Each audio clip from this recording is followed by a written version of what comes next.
What do you say, everybody? Hello and welcome to historic Bossy Field in sunny Evansville, Indiana. It's Game 2 of the three-game series between your Florence Y'alls and the Evansville Otters. Welcome to the Frontier League Network, powered by HDN, as well as the Florence Y'alls Radio Network. I'm your play-by-play broadcaster, Rory Tettemer. Excited to be here for the three-game series here in Bossy Field. The Y'alls and the Otters, a clash of two Midwest playoff hopefuls here in 2026. The Y'alls 50-37 after last night's loss. The Evansville Otters 54-33. Florence is trailing Evansville in the standings with no chance of catching them in this series, the remaining games of this series. You would have needed to sweep them to actually get there. 3.5 games back from Evansville as it stands right now. Still kind of in sight, just slowly drifting away as Florence is really starting to settle in onto that second wild card spot. Evansville does have a chance to try and get things up to Washington. They're 4 games back right now. Again, it's been Washington's division there for quite some time, and I think would still take a pretty epic collapse for them to drop out of it. But on the other side of things, it's the Midwest West Division. Schaumburg Boomers and Windy City Thunderbolts in a tight battle. Windy City has been red hot. They're 8-2 in their last 10. They are just 2 games behind the Schaumburg Boomers, who we thought had that division wrapped up. Windy City also approaching Florence. Florence with a 3.5 game lead over the Windy City Thunderbolts as it stands right now for that second wild card. So the Bolts still trying to get the division. If everyone was to fall out there, Florence does have a 1.5 game lead over the Schaumburg Boomers as it stands right now. Again, a lot of things can happen here over the next final 2 weeks of this season, but we are in the midst of a playoff chase for the first time in quite some time, since 2021 for the Florence Y'alls, the last time they were dancing in the playoffs. The Y'alls with the tough loss last night, 9-5. Never really, were in it. It was 4 runs in the first inning from Evansville.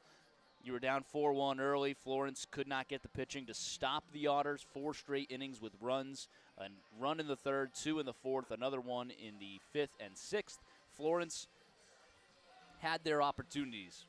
It was that big 7th inning where you had the bases loaded 3 times, and Florence could only push across a sacrifice fly. 2 sacrifice flies. They were just looking for that big hit. They needed one to fall. They did not get it.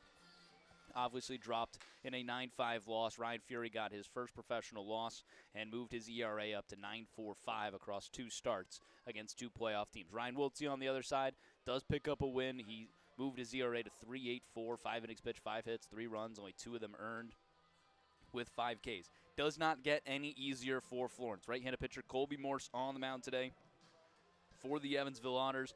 He enters with a 5-0 record. Perfect record on the season for Evansville, a 2.57 ERA.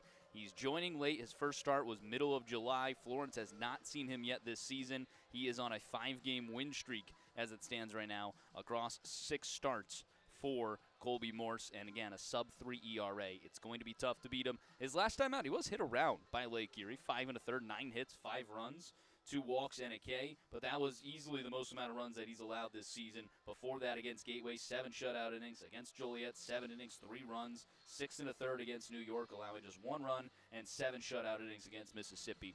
He has certainly proved to be a tough spot here for Evansville, and, has shored up the Evansville rotation that does rank in the top 3 in pitching, as well as the top 3 in offense this season. They are a very good team, and Florence has not been able to beat them really at all this season. 3-7 against the Otters. That's the worst record for Florence against any team that they have faced. That is the one lopsided spot for the Y'alls. They have not been able to beat the Otters. 0-4 here at Bossy Field with that first series, obviously way back in the beginning of May. Let's see if they can even the series up with John Gerard on the mound tonight. Gerard, it's an interesting case. He has just been bouncing around. Starter, reliever, starter, reliever. A really good start his last time out as a starter. Against Brockton on the road, he picked up his first win as a starter. 7 innings pitched, 4 hits, 2 runs, only 1 of them earned, 2 walks, and 6 Ks. He looked dominant there against Brockton. Florence then picks him back up into a bullpen role. He looked good again. It was 4 innings pitched, 5 hits against Schaumburg, just 1 run, a walk, and 2 Ks back on August 15th. They will throw him in a spot start here. Still don't know really that 5th, spot in your rotation, who is going to take that, if you even need it in the playoffs.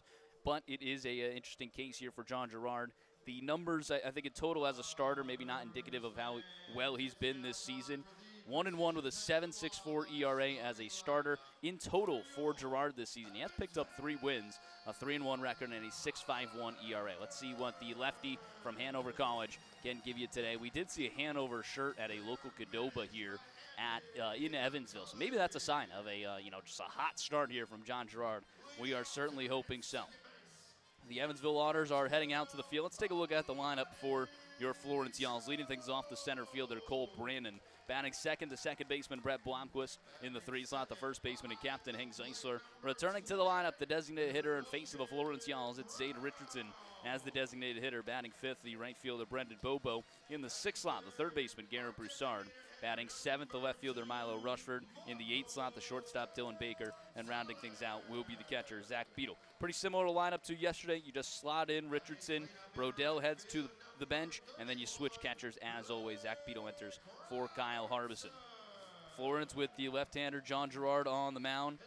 Girard this season has not faced Evansville, so it'll be the first time they've seen the lefty for Florence. Should have a pretty good bullpen in store. Chris Barraza should be back. Aiden McAvoy is good. Lotus did throw yesterday, but I assume he'd be available.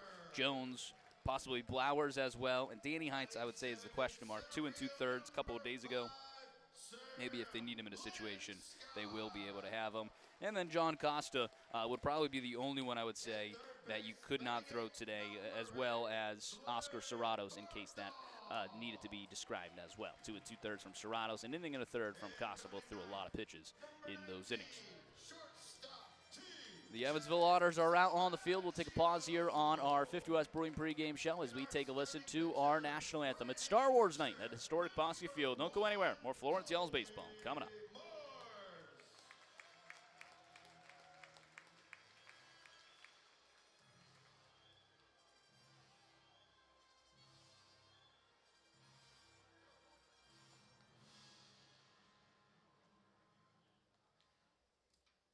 Ladies and gentlemen, at this time, would you please rise and remove your caps as we honor America's freedom, those who now protect it, and pay tribute to those who made the ultimate sacrifice with the singing of our national anthem. This evening, being performed by Molly Hodgen.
Lovely, lovely rendition of our national anthem. We're ready for first pitch here at historic Pxp Field. The Yalls against the Otters. Florence first up at the plate. Cole Brandon, Brett Blomquist, and Hank Zeisler against the right-handed pitcher, Colby Morse.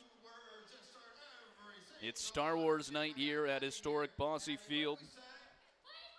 The Evansville Otters wearing some specialty Darth Vader jerseys. They are a dark red. I know John Girard was hoping to wear the red Kentuckys today, but it is a dark red jersey for the Otters off of the red lightsaber of Darth Vader. Florence in the baby blue jerseys with baby blue caps and gray pants. The Honors with those red jerseys, white pants, and still their white and blue caps. Don't go too well with the jersey, but that's what you get when you have the specialty jersey night. Colby Morse, right-handed pitcher for the Otters. He has been dominant in a small sample size for Evansville. 6 games for Morse. He's on a 5-game win streak. Sub-3 ERA at 2.57. Strikeout number's not overly high. I mean, a season high of 5 Ks and 6 1/3 back on July 30th. Just 1 strikeout across 5 1/3 innings pitched. Last time out, August 16th against Lake Erie. Been up to 100 pitches 3 times. His last time was 89 pitches. Either way, he has picked up wins for Evansville, and that's all that matters. While also keeping his ERA below 2.6 is incredible. 15 Ks to 12 walks and 35 innings pitched for Morse. Right-handed pitcher in his first professional season. Be interested to see what the rotation in the playoffs would be like for Evansville. Got a lot of guys out there.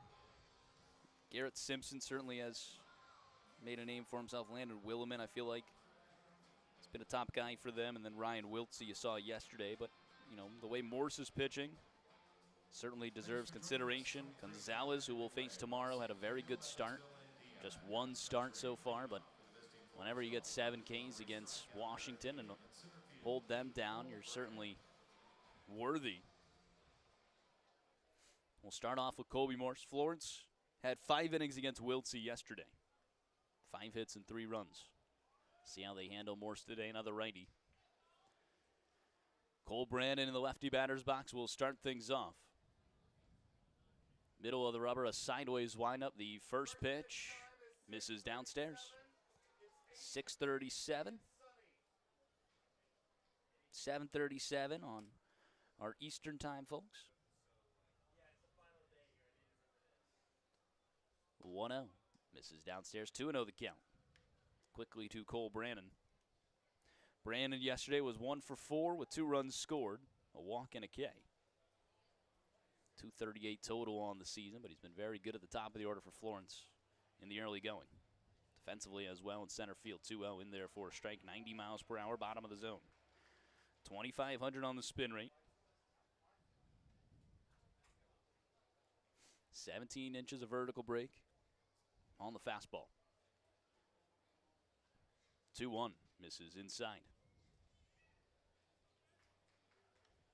Consistent 90 so far on the fastball. Pretty good spin rate.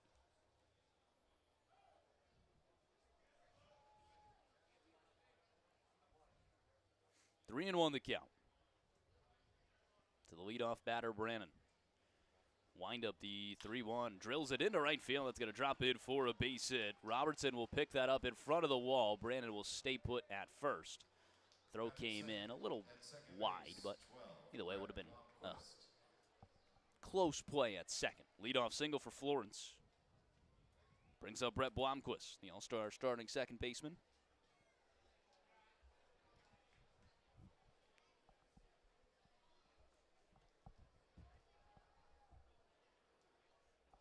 Brandon with speed over at first. Immediately a guy on base that can steal for Florence. First pitch to Blomquist. In there for a strike on the outer half at 88. Morse had his first 2 collegiate seasons with Lincoln Trail College as a hitter. He hit .295 in 43 games. Transferred to Jacksonville State in 2024, became a PO. Full-time pitcher only. That one's in there for a strike, bottom of the zone. And he spent his last 2 years with Indiana State.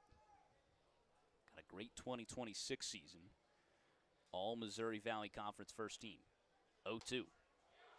Called strike 3. Good afternoon, good evening, good night. Do not often see Blomquist down on 3 pitches. It's a fastball that dotted up the outer half. Batting third, first baseman, 13, Hank Zeisler. Brings up the captain, Hank Zeisler. Runner on first. 1 away.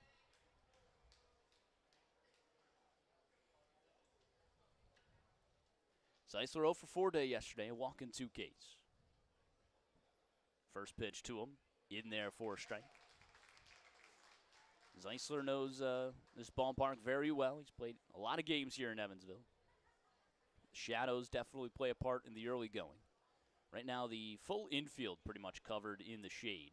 Center field and behind in the sun. Brandon takes off, swing and a miss. Say a foul tip that if Brown catches, you assume they keep Brandon at second. Instead, he'll have to retreat to first. It's 0-2. 91 there on that fastball.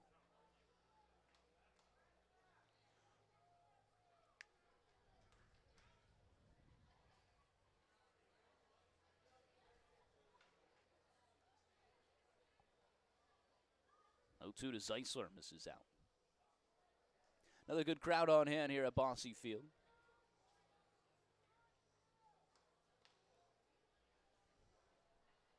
Star Wars night. It's a late Star Wars night. Kick the 1-2, misses upstairs.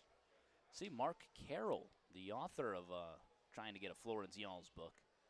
Trying to write a Florence Y'all's book. He's here, University of Cincinnati professor.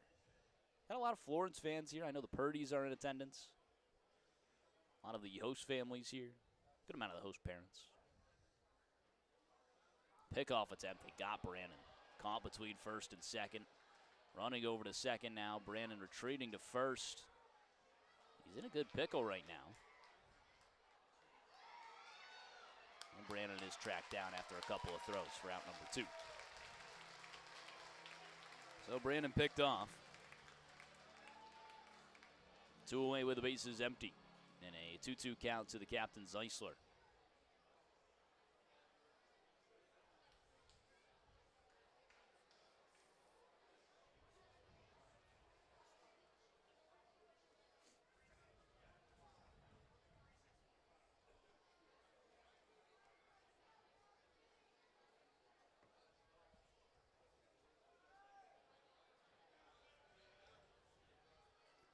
The 2-2. Off-speed misses outside. Full count to the man from Kentfield, California. Zeisler, an incredible 344 average, 87 RBIs, 21 homers. Another fantastic season for Zeisler. Full count, 2 away, bases empty. The payoff pitch drills it out towards right field. It's going to drop in for a base hit and go all the way to the wall. Zeisler on his way to second. He'll be in there with a 2-out double. The team leader in doubles gets his 26th of the season. Batting for a designated hitter. The franchise record holder in doubles as well. Now you think back to Brandon getting picked off, that probably brings home the first run of the day for Florence.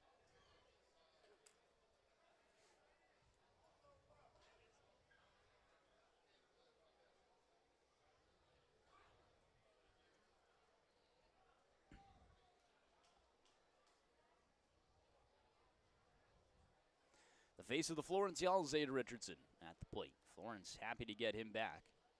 Was a little soreness on his knee that the Y'alls were cautious with. Really affected his running.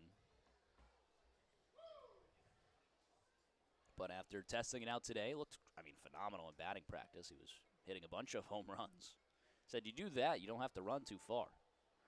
The 0-1 misses outside. Or you don't have to run hard at least. 1-1 the count. Richardson, a great year. Perhaps his best in his career, 337 average. 49 RBIs, 9 homers. 1-1. Check swing, doesn't go around. 2-1. Zeisler out on second.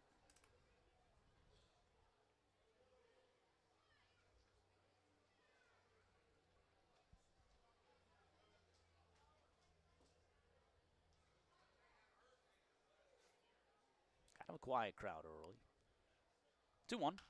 Fouls it away. Couple of hits to right field for Florence. Just one runner to show for it right now. It's a good start against Morse, Hopefully they can keep that going. Don't let them settle in.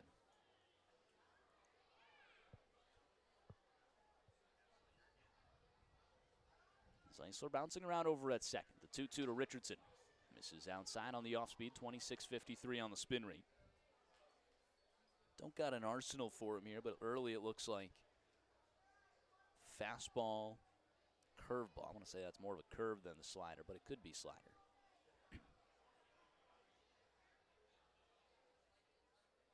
Payoff. Ground ball, high chopper over towards the third baseman. Gloves it on the bottom of that second bounce. Throw on to first is in time. Richardson. A little hobbling. Hopefully he is okay. Florence gets a couple runners on, but can't do anything with it. We head to the bottom half of the first when we return on the Frontier League Network, powered by HTN.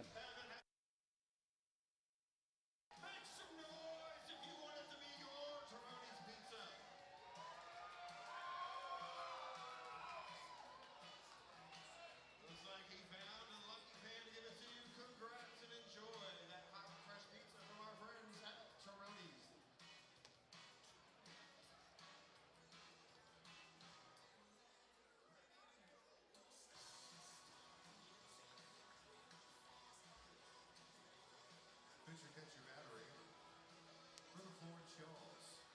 John Gerard is on the mound. Zach Beadle behind the plate. Pitcher catch your battery powered by the Answer on Repair East. Find your battery needs at the Answer on Repair East. Located at 2319 North River Road or 812-475-9000.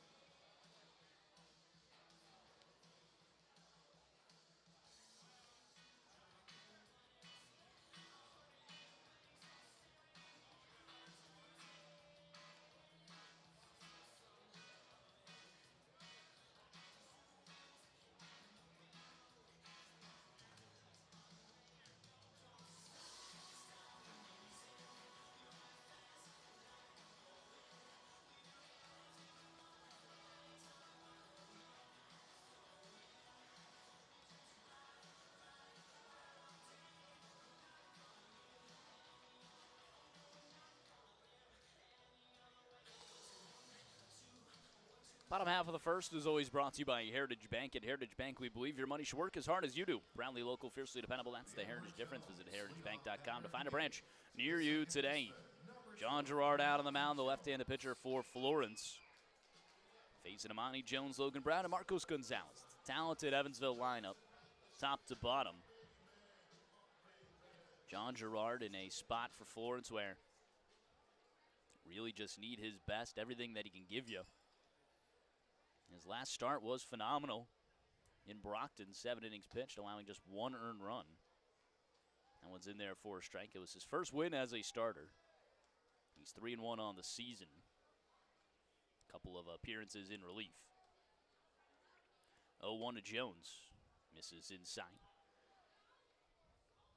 Gerard out of D3 Hanover. 2023 to 2026 is 4 NCAA seasons there. 15-13 record, a 5 ERA, 43 games, 39 starts, 250 and a third innings pitched to 245 Ks, 82 walks. HCAC All Conference. 1-2, fouls it away. Saw a Hanover shirt actually at Cadoba during a little lunch here in Evansville. I think that's a sign. 1-2, ground ball, slow roller over towards Garrett Broussard. He gloves it, throw across. The diamond is in time.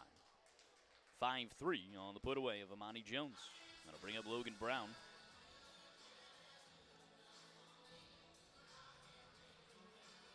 Batting second, the catcher, number 28, Logan Brown.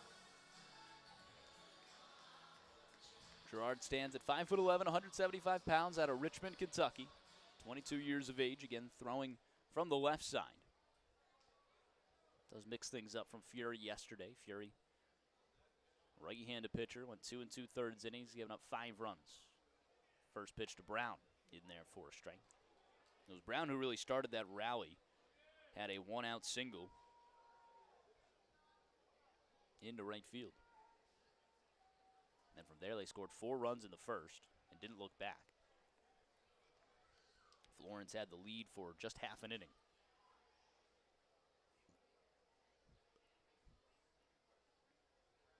The 0-1 bounces in the dirt. Logan Brown, an all-star starter, could not make the trip.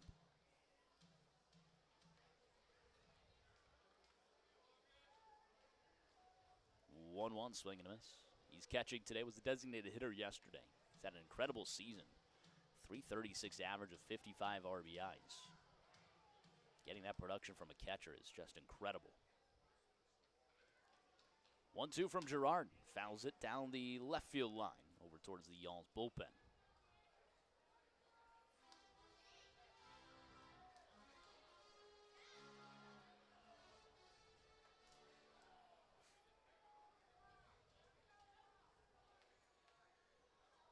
One-two, swing and a miss.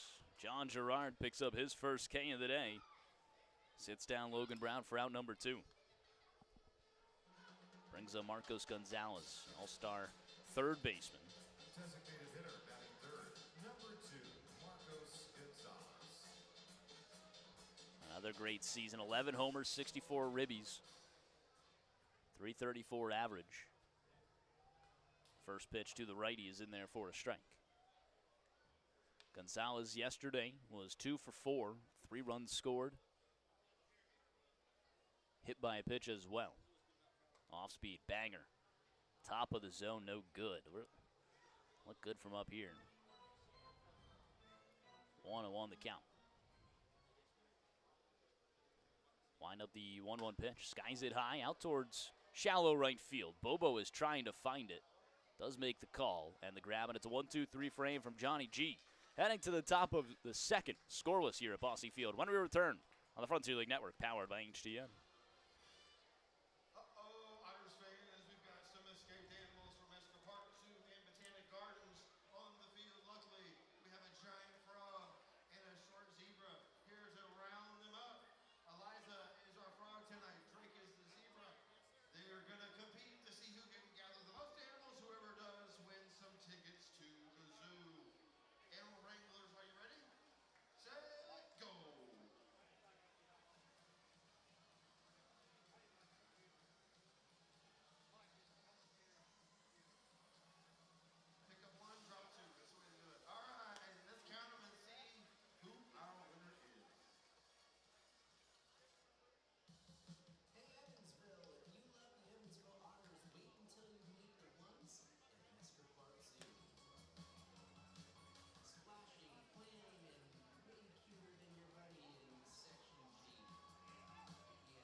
Fans make a difference off the field tonight. When you shop or donate at Evansville Goodwill, you're providing vital education, job training, and support for our neighbors. Clean up your home, shop your local store, and help transform lives today. Learn more at evbgoodwill.org.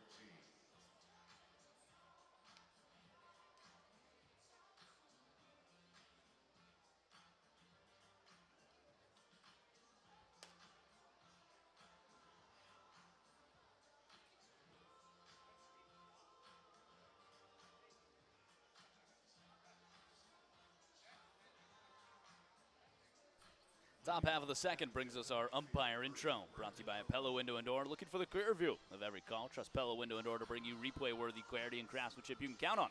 Pella Window and Door, so good, even the ump won't miss a thing. Umpire crew today, same as the entire week. It's Dalton James behind home plate. Down the first baseline, Jalen Jarvis. Down the third baseline, the crew chief, Caleb Groom. First pitch to the lefty, Brendan Bobo will miss upstairs. Florence with 2 hits in the first. Couldn't do anything with him. Stranded a runner in scoring position. Colby Morse out for another inning. Picked up a K. Low walk numbers for Morse. 12 again. It's 35 innings pitched, now 36. There's a swing and a miss to Bobo, who has come alive at the plate, hitting .298 on the season. 1 for 4 yesterday with 2 RBIs and a strikeout.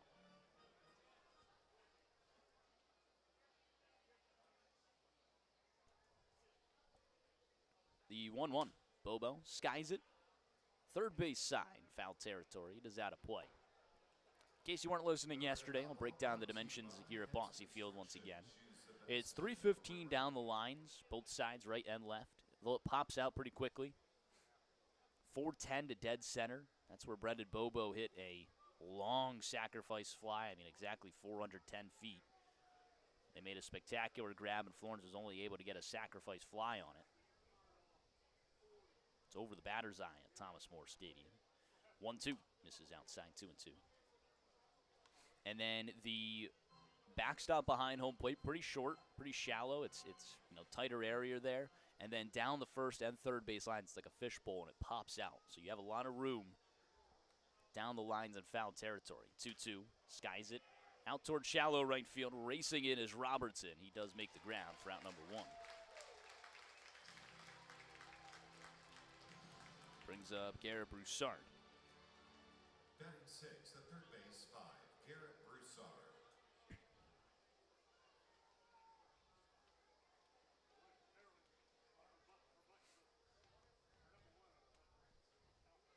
Well, that preseason football was going back on in Cincinnati. I believe the Bengals playing tonight. First pitch to Broussard, in there for a strike on the outer half.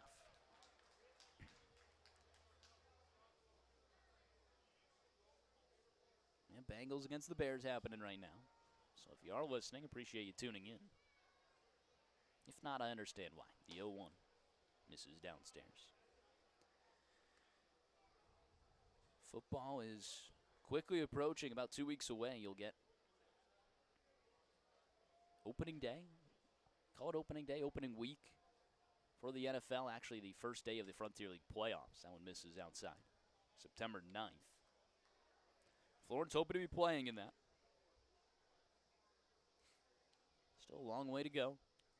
Magic number hasn't moved from 12.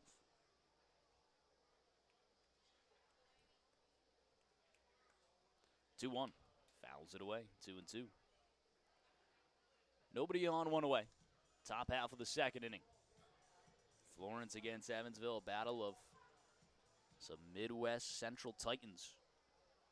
These two teams have been pretty much at the top of the league standings all season, and yet still behind the first place Washington Wild Things. Check swing. Says he goes around at the plate without a check down first. And Toby Hall immediately out to argue. Call at the plate saying he went around. No reason to even make that. You have a guy there that you can, use. Might as well use him. Not do anything rash that's going to get anyone upset at you.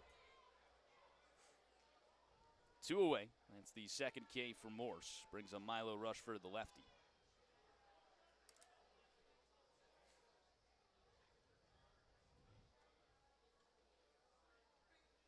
First pitch to Milo is in there for a strike. Rushford yesterday was 1 for 4 with a walk and 2 Ks. 265 average entering this. Been a while since his last home run. Can smell one here at Bossy Field. Skies one out towards second or shortstop. All over it is Salvaggio. He makes the grab. To end the inning, Florence down in order. We head to the bottom of the second when we return on the Frontier League Network, powered by HDN.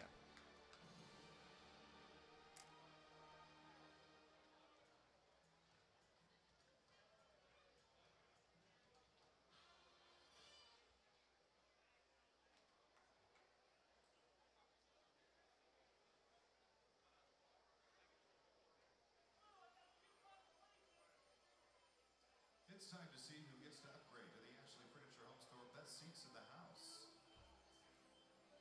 Our lucky winner gets to spend the rest of the game in the best seats in the house. And so I say congratulations to Jacob Shelton. Jacob Shelton. Come on down and enjoy the view for the rest of the game with your feet kicked up. Jacob Shelton is our Ashley Furniture Home Store best seat in the house winner.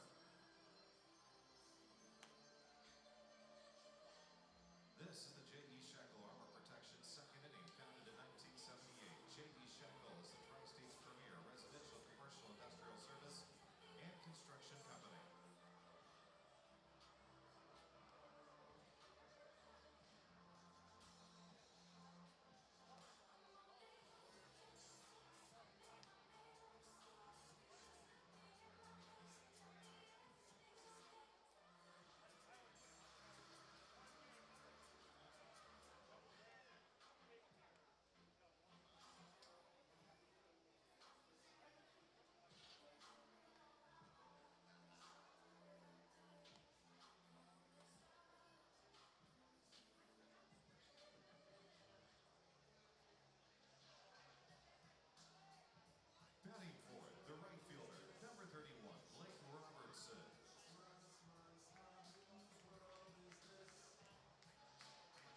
Bottom half of the second inning takes a look at our Thomas More scoreboard. Always a scoreboard partner, Thomas More University. There you'll be able to take your life and your career as far as you want it to go.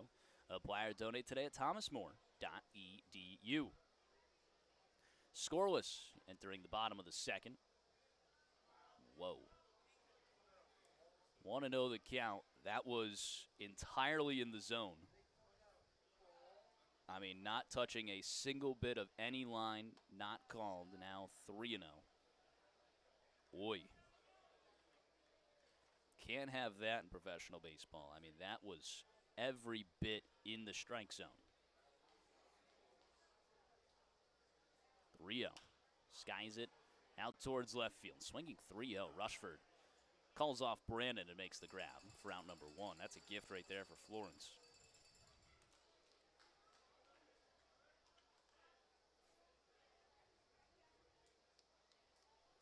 Brings up LG Castillo.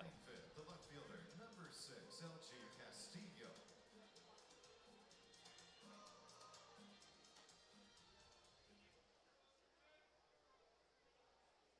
First pitch to him, in there for a strike. 87, top of the zone.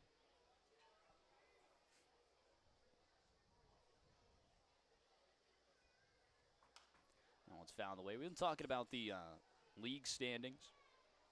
Florence and Evansville have been atop the entire league standings for quite some time, and yet they're always been second and third in their own divisional standings the entire season behind Washington.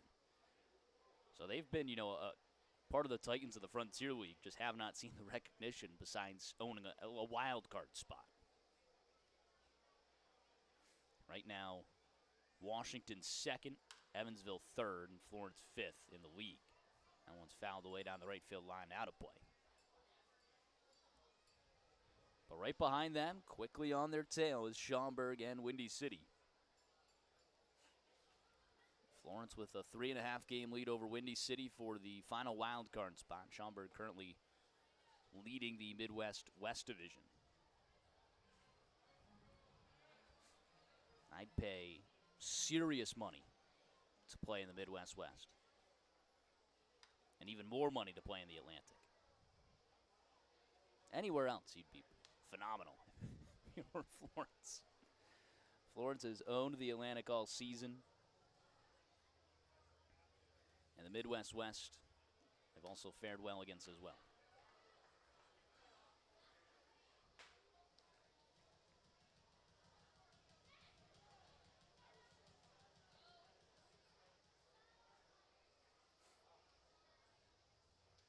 Two-two.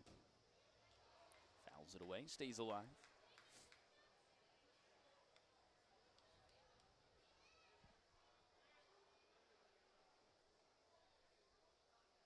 Bottom of the second here at Bosse Field. Gerard's 2-2 pitch. Popped foul and out of play.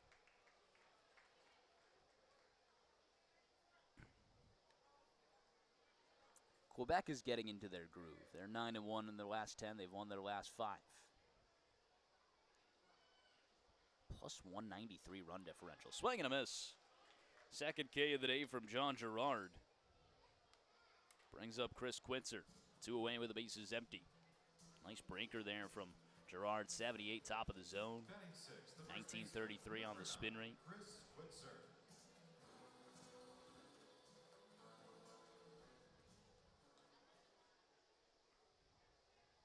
Quitzer, the lefty, will dig in. First pitch to him. Upstairs. Quitzer yesterday 0 for 1. The runs scored. He had an RBI and 2 walks. Plus a strikeout. Swing and a miss there. 1-1. Quitzer, the first baseman, 6 foot 215 out of Buffalo, New York. Last spent some time with the Kane County Cougars, back-to-back champs of the American Association. That one's in there for a strike. 1-2 the count.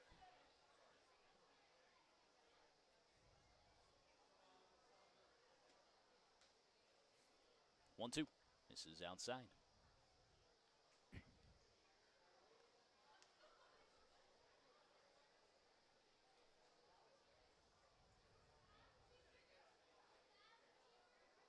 Wind up the 2-2 pitch from Gerard. Fastball outside, just off the zone there on track, man. Pretty close. Don't think he hit his spot. It's a full count. Shakes off a few, has his sign. The payoff. Ground ball foul down the first base line.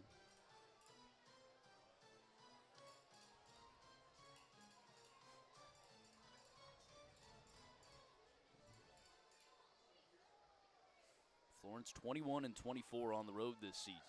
The payoff pitch. Cold strike three. Dots up the outer half. 2 Ks in the inning from Girard. He's seen 6. He's put down 6. We head to the top of the third. It's time for Tettemer Trivia when we return on the Frontier League Network, powered by HTN. Over on the first base side, it's time for the D-Badges evaluation. We've got Stella in the blue. We got Lily in the pink.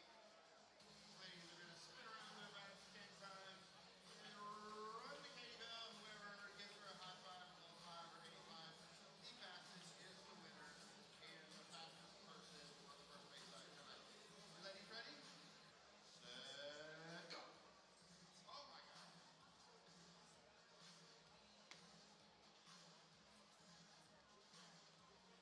Oh. Lily was like Tasmanian devil. She is your winner. D-Bat is Evansville's premier locally owned indoor baseball and softball training facility, featuring top-notch batting cages, automated pitching machines for baseball, fast pitch and slow pitch softball, personalized lessons, exciting camps and clinician, unforgettable birthday parties, and a pro shop for everything you need. Powered by Rollins, are located on O'Hara Drive near the airport. Visit D-Bat 7 days a week for all your baseball and softball needs. Fans, be sure to stop by the Southern Indiana Soft Wash Vendor Table on the outer concourse. Check out amazing before and after transformations and learn how to keep your home looking its best.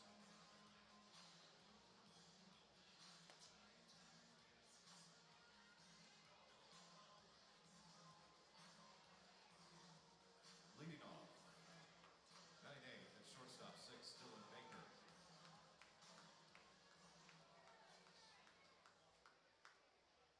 Top half of the third inning always brings us our Tettemer Trivia, presented by the Roar Agency, located in all 50 states across the nation. Feel the Roar difference of Roar Insurance. Visit us today at roarins.com. Dylan Baker will lead things off for Florence. First pitch misses outside. 88 miles per hour there. The Yalls picked up 2 hits in the first, went down quiet in the second. Scoreless ball game entering the top of the third between the Yalls and the Otters. Colby Morse winds the 1-0, missing downstairs. Dylan Baker, tough day at the plate yesterday, went 0 for 5 with 5 Ks. First 5 strikeout performance from anyone for Florence this season.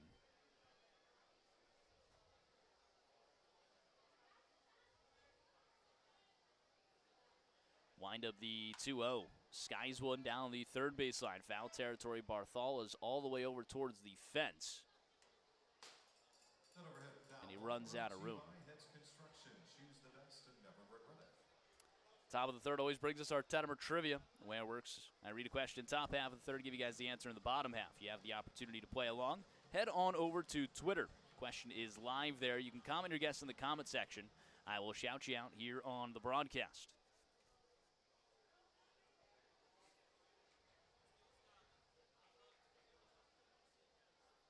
2-1. Misses upstairs, 3-1.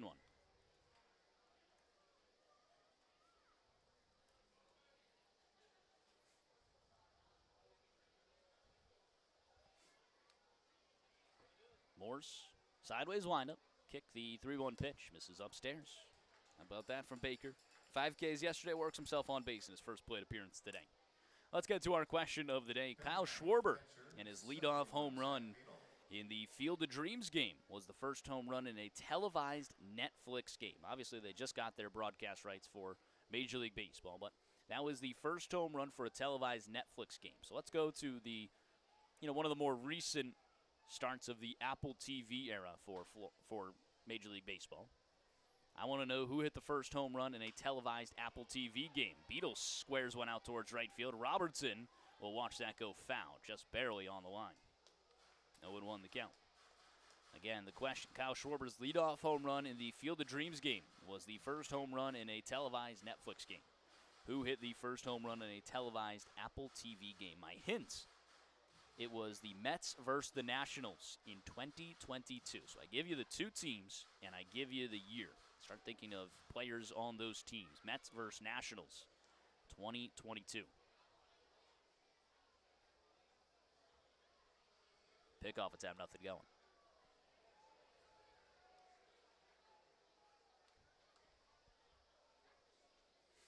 Scoreless ball game in the top of the third. Florence, a runner on first and nobody out. Zach Beadle, an 0-1 count. 0-1 pitch. Top of the zone, no good. 3 hits from the Yalls. Stranded a runner in scoring position in the first.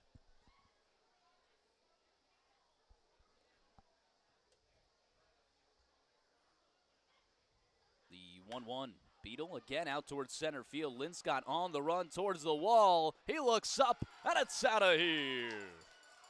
2-run blast from Zach Beadle. Florence strikes first. It's 2-0 in the top of the third. 101 off the bat, 426 on the distance.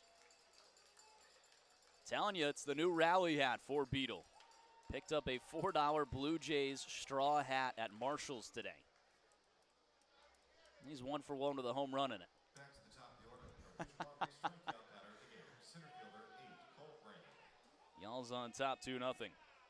Beadle's second blast of the season. Florence gets production from the bottom of the order. Heading back up to the top, it's Cole Brandon, who singled his last time up.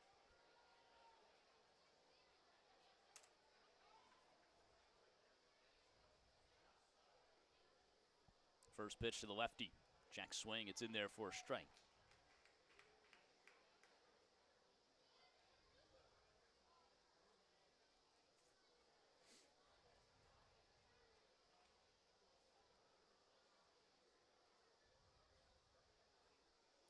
Oh, 1 misses upstairs. We got Sergeant Bilko tuning in. Said, y'all time, let's go.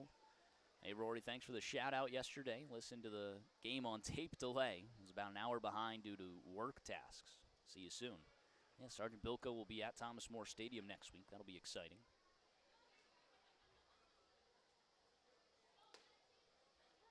In there for a strike.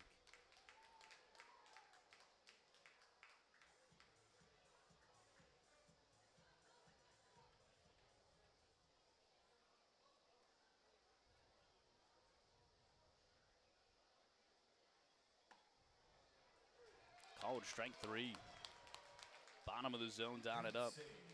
Third K for Colby Morse. And that's our Hoosier Lottery strikeout batter of the game. We're saying congratulations to sections E and F. They're going home with the Hoosier Lottery Cash 5 coupon. Winners must be 18 or older to play ball with the Hoosier Lottery. Please play responsibly. Second baseman 12, Brad Blomquist.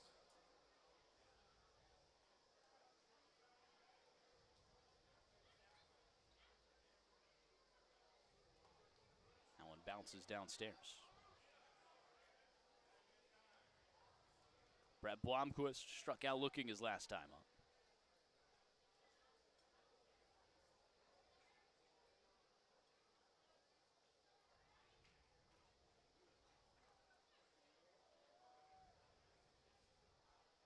The 1-0 off speed is in there for a strike.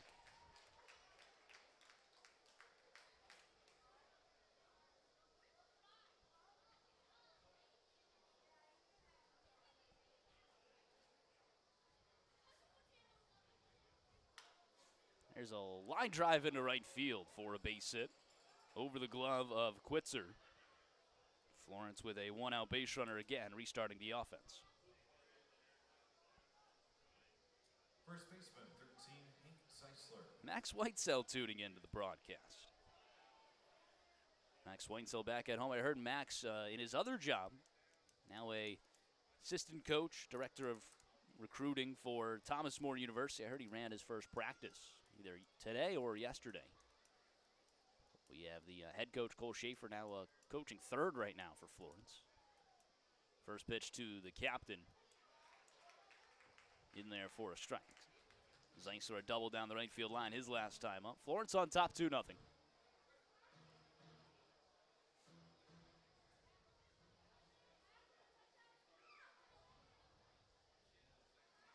The 0-1 bounces downstairs.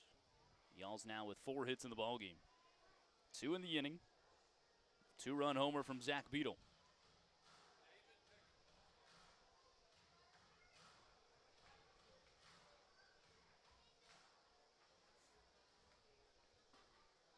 Trying to add more. The 1-1. He skies that one out towards left field. Castillo is working all the way to the wall. He looks up, and it bounces off the wall. On the way to third is Blomquist. Zeisler will have to stay put at first. About middle of that Indiana tube wall. 97 off the bat. Did not get a distance. I think it's fair to say Zeisler thought he had that one. Ends up with a single. Almost an opposite field homer. Runners split the corners. That's the 3rd hit of the inning for Florence. Brings up the face of the Y'alls, Zane Richardson.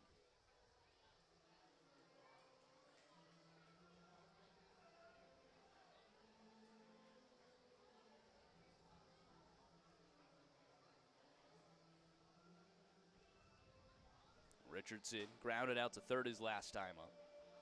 Again, I think still dealing with a little bit of a knee injury. Does not affect his hitting.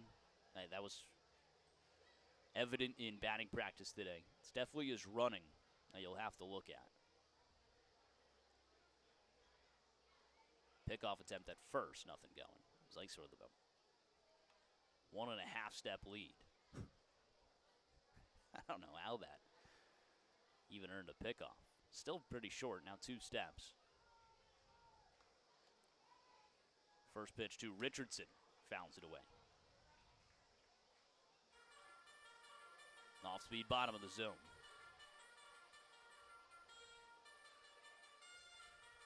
Sergeant Bilko has his guess for Tettemer Trivia. Make sure you guys head on over to Twitter as well. The question's live, Tettemer9 and Florence_Y'alls. Max Whitesell with the guest there on Twitter. 0-1 misses out.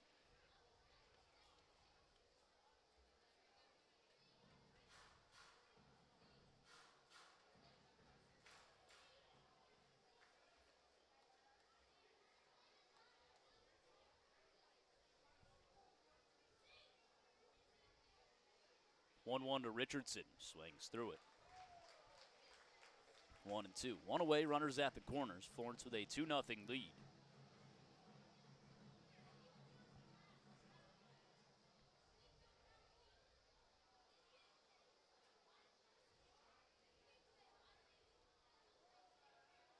The 1-2 pitch misses outside. Check swing doesn't go.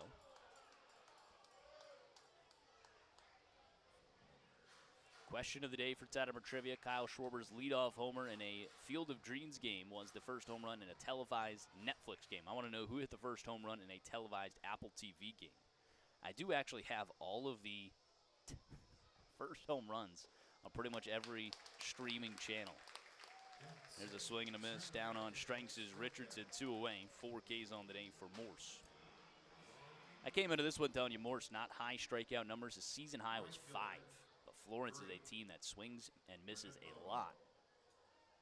He's already at 4 across 2 2/3 inning of work. You guys have until the 3rd inning and 2 away. Bottom of the 3rd, 2 away to get your guesses in. Bobo at the plate. Pickoff attempt again at first, nothing going. Bobo flied out to right his last time up.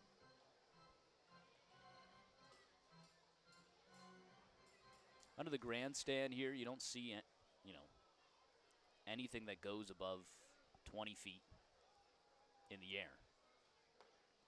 Those home runs, you're just following the outfielders and how they react to it.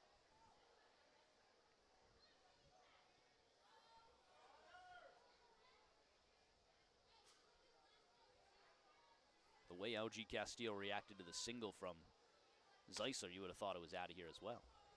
That one misses outside, 2-0.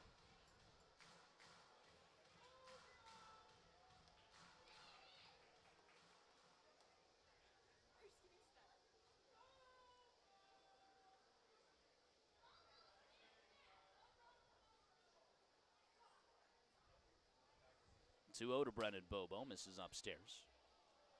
Looks like Morse a little upset with him, saying something into his glove. That usually is the problem.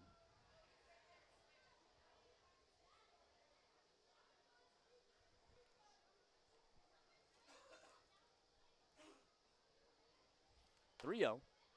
Misses outside. It's a 4-pitch walk to Bobo. That'll load the bases.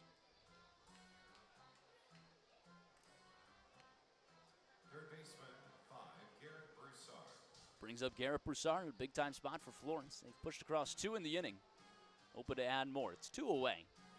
Just a pitch from getting out of it is Morse. Struck out Broussard his last time up. That's how he approaches him here. Nothing really close for Bobo to even take a swing at in that at-bat. First pitch to Broussard. Off-speed misses upstairs. That's definitely the slider. And 25-44 on the spin rate. Not much vertical break at all. Just breaking across the top of the plane. And he's opting for the sideways windup instead of the stretch. You can see that's probably where he's more comfortable. 1-0. Popped up. First base side, foul territory. Quitzer is over, trying to find it. He makes the grab to end the inning. And Florence strands the bases loaded. They get a 2-run home run from Zach Beadle, taking a 2-0 lead in the bottom of the third. Get your guesses in for Tettemer Trivia when we return to the Frontier League Network, powered by HTN.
Probably the most fundamentally sound execution of the push-ups I've seen all of 2026. Nicely done. This is the Precision Pest and Wildlife third inning. Every great team brings precision to the field. We bring it to your home and business. Call 812-993-3341 or visit precisionpestwildlife.com. Let's elevate the standard together. Fans, make a difference off the field tonight when you shop or donate at Evansville Goodwill. You're providing vital education, job training, and support for our neighbors. Clean out your home, shop your local store, and transform lives today. Learn more at eddgoodwill.org.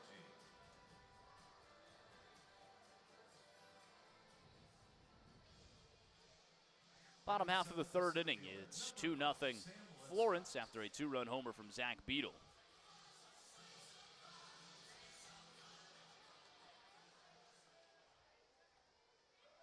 First pitch from John Gerard misses outside. Still facing the first time through the order. It's 7-8-9, Linscott, Barthol, and Salvaggio.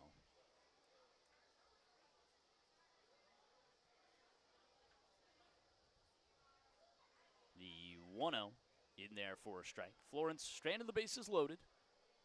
Left a little bit of meat on the bone. But you will take the Zach Beadle 2-run blast. That one's found the way 1-2. Still playing Tettemer Trivia in the inning. Kyle Schwarber's leadoff homer in the Field of Dreams game was the first home run in a televised Netflix game. Who hit the first home run in a televised Apple TV game? My hint, it was Mets versus Nationals, 2022. Got a couple guesses already rolling through. Make sure to get your guess on Tettemer Trivia. R Tettemer9 or Florence_Yalls. Ground ball left side. Broussard will glove it. Throw on to first is in time. 5-3 on the put away.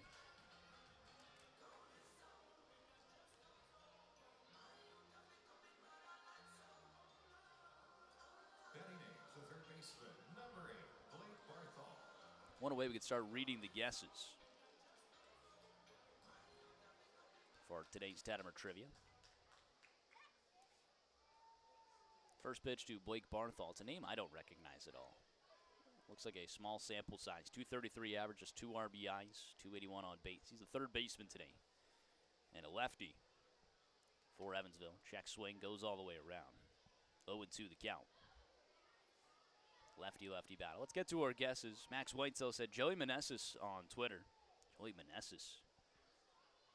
The 0-2 misses outside. Had Aiden Murphy say Francisco Lindor. Jacob Brown say Pete Alonso. Rich Tettemer said Francisco Lindor. There's a college strength 3 top of the zone. 4th K from John Gerard. His first time through the order. So 2 for Lindor, 1 for Alonso, 1 for Meneses. We had Sergeant Bilko said Trey Turner. 2019. It's 2022. Turner would be a Dodger at this time. Believe so. That one skied out towards shallow right field. In comes Bobo towards the line. He makes the grab. And it's another quick 1-2-3 inning from John Gerard. We'll get to the answer in the 4th when we return on the Frontier League Network, powered by HTN.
Hey everyone, you have an hour left to place a bid on Dash for one of those jerseys being worn on the field by the Honors this evening. Lead off. Top half of the 4th inning, Florence with a 2-0 lead over Evansville. It'll be Milo Rushford followed by Dylan Baker and Zach Beadle. 7-8-9 for the Y'alls. Bottom of the order did the job last inning. Florence sent 8 to the plate. Stranded the bases loaded. Just couldn't get that big hit with the bases loaded. They got the 2-run homer from Beadle to give them the lead. Rushford popped out to short his last time up. Still Colby Morse on the mound. First pitch, ground ball, slow roller over towards second baseman. Jones gloves and throws to first in time. 1 pitch, 1 away. Let's get to our Tettemer trivia answer. Let me make sure I didn't miss anything on Twitter. Looks like the only guest there on Twitter was Max Whitesell with Joey Meneses. So we have Meneses, we have Lindor, we have Alonso, and we have Trey Turner. We're looking for the first home run in an Apple TV game. It was April 8th, 2022. First pitch in there for a strike to Dylan Baker, who walked his last time on. April 8th, 2022. Between the Mets and the Nationals. It was a 7-3 win for the Mets. 2 home runs in the ball game. 0-1 misses outside. Josh Bell did homer in that game, although he was not the first. First to do it happened in the third inning. And it was a New York Met player. The 1-1. Swing and a miss. 1-2. So that takes away Meneses. That takes away Turner. And it was the top of the third. Jeff McNeil hit the first home run in Apple TV history. As if you could have anyone better. It's Jeff McNeil, who doesn't have too many homers in his career. He has the first home run in Apple TV history on April 8th, 2022. The 1-2 pitch, swing and a miss. Baker down on strength. Throw goes down to first. It's in time. It's Baker's 6th K of the series. It's the 5th K of the day for Colby Morse. He ties a season high. 3 2/3 innings. Brings up Zach Beadle 2 away with the bases empty. Catcher 71, Zach Beadle.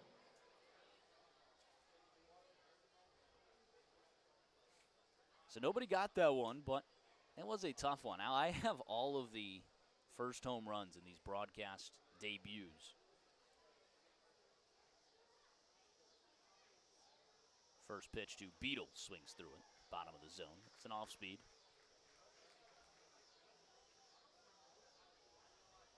To be fair, McNeil also crushed that, 405 feet. So obviously, Kyle Schwarber did so for Netflix.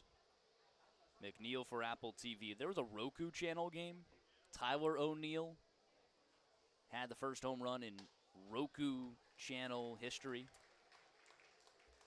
YouTube TV, it's another big one. No one would have got this. Matt Beatty. For the Dodgers. I mean, that's just obscene. How about the first one on FS1, Fox Sports? 0-2 bounces in the dirt. Brian Dozier of the Minnesota Twins. First to hit a home run on a televised Fox Sports game. First on an actual Fox game was Fred McGriff. Got to go back a little way for that. Fred McGriff.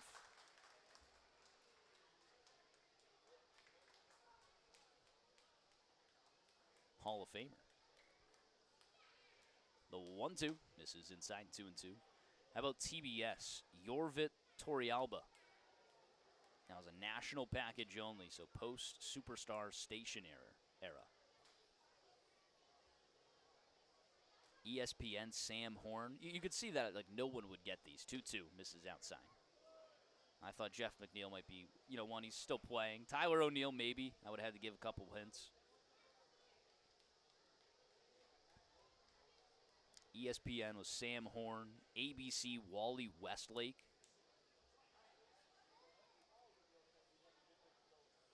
CBS, Andy Pafko. That one's fouled away. NBC was Jackie Robinson.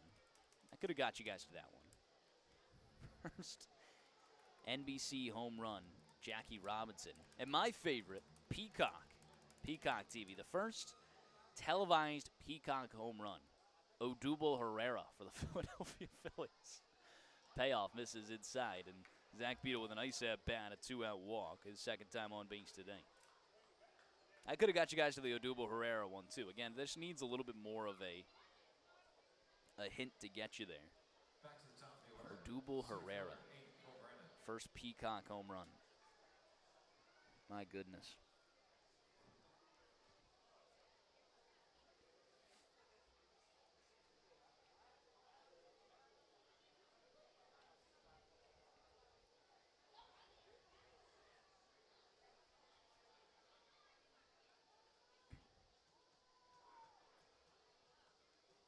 Brings up Cole Brandon, top of the order with 2 away. First pitch to Brandon. He laces it out towards left field. Castillo working a couple of feet back. He does make the grab to end the inning. A relatively quiet inning from Morse other than the walk to Zach Beadle. We head to the bottom of the 4th. Florence with a 2-0 lead when we return to the Frontier League Network, powered by HTN.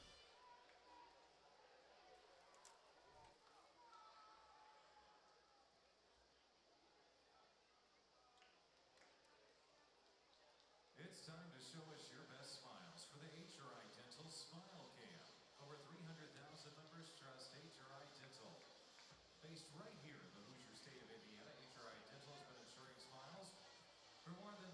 years. Keep on smiling with HRI Dental. Also, a round of applause for all the volunteers to help brush off the bases. Look at those pearly white shine. This is the Sheet Metal Workers Local 24th inning. For 138 years, Sheet Metal Workers have led the way in sheet metal industries like heat and air, architectural, industrial, and more. Visit smart20evansville.com for more information.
Top of the order to you. For the Evansville Otters with our Edward Jones, leadoff batter of the game. The second baseman, number 12, Amani Jones. Bottom of the fourth, it's a 2-0 Y'all's lead. John Gerard out for another inning of work. It's top of the order. Amani Jones, Logan Brown, and Marcos Gonzalez. Second time through for Gerard, the lefty, who's picked up 4 Ks. First pitch to Jones, and off-speed in there for a strike, beautifully placed. Here at the bottom of the fourth, we'll do our out-of-town scoreboard presented by Thornbush, powered by iScore.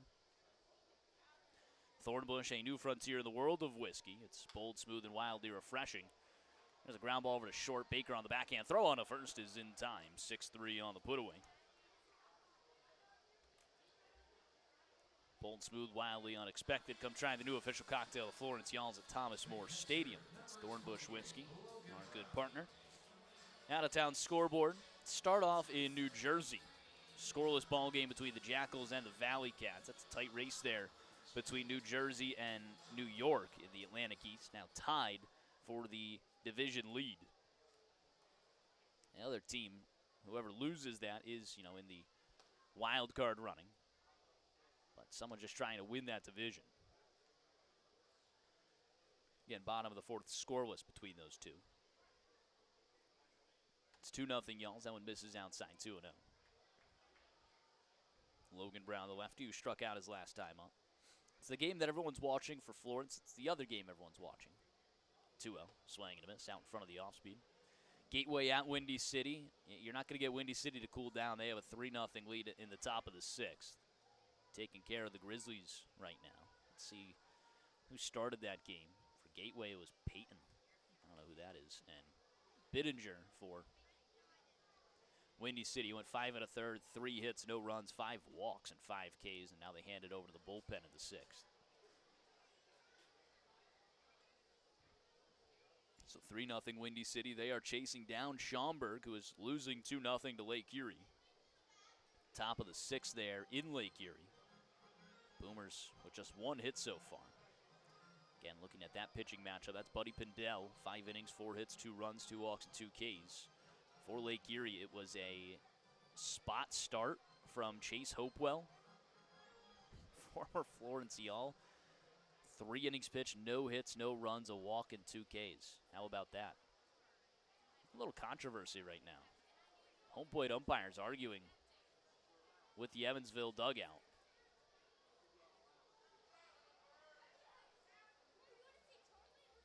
2-1 the count. That was a spot start for Edwin Sanchez, their all-star. 2-1 pitch, misses outside, 3-1. So Hopewell goes 3 shutout, no-hit innings as a starter for Lake Erie, giving way to Edwin Sanchez the rest of the way. That is fascinating. 3-1, swing and a miss, 3-2. 2-0 Lake Erie lead. Bottom of the sixth in Joliet. 4-3 Washington lead. Swing and a miss. John Gerard. I say he foul tipped that one? Or just the count was wrong? Full count. Huh. Payoff again. Misses outside. It's the first base runner allowed by John Gerard. That's into your head. Sidewalk Cafe A and walk Bar. brings up Marcos Gonzalez.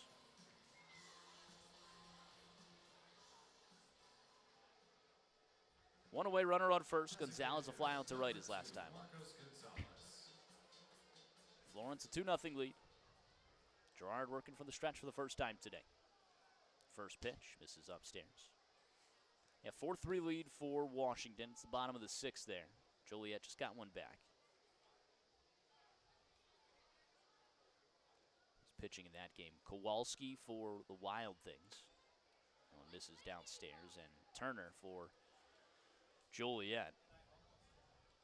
Trois Riviere at Down East. 1-1 ball game, top of the second there. A little late start for those two ball clubs. 2-0. Grounded foul, 2-1. Quebec at Sussex County. A lot of scoring, 8-5. It was a 5-1 lead. 6 runs in the 7th from Quebec to take the lead. They're at the bottom of the 7th there, an 8-5 lead for the Capitals.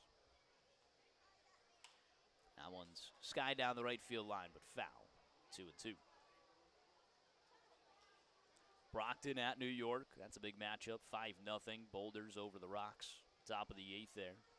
Light is dwindling for Brockton in that playoff hunt. Then top of the 9th, Mississippi at Ottawa. 7-2 lead for the Mud Monsters. Fueled by a 5-run third inning. 2-2. Misses a bit inside. Full count.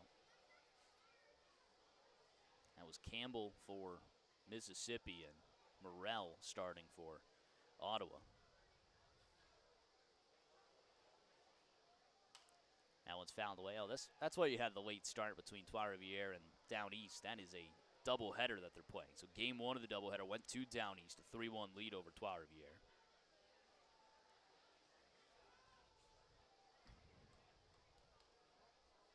Now they're in game two, top of the second, 1-1 ball game. The payoff. Misses inside. 2 walks in the inning from Gerard. Runners first and second, 1 away for Blake Robertson. Zach Beadle going to go talk to Gerard, calm him down. Toby Hall also going to come out.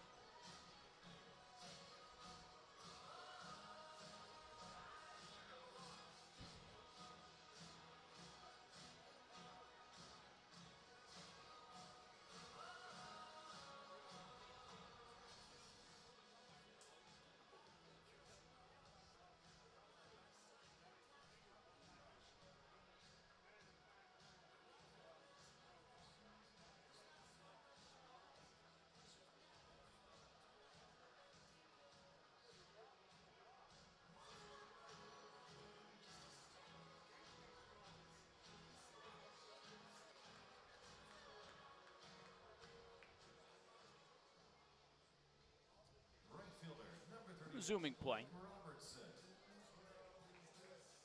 Gerard in his first trouble of the day here in the 4th. Florence with a 2-0 lead, trying to get out of it. Runners first and second and 1 away.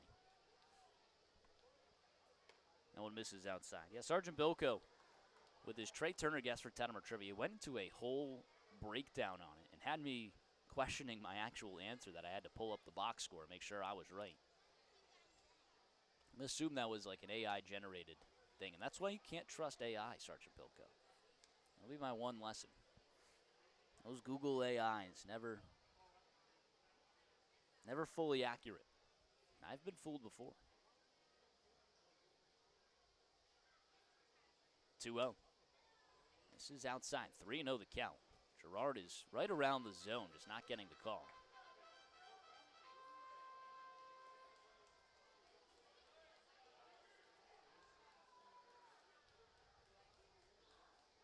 In there, 3-1, right down Broadway at 87.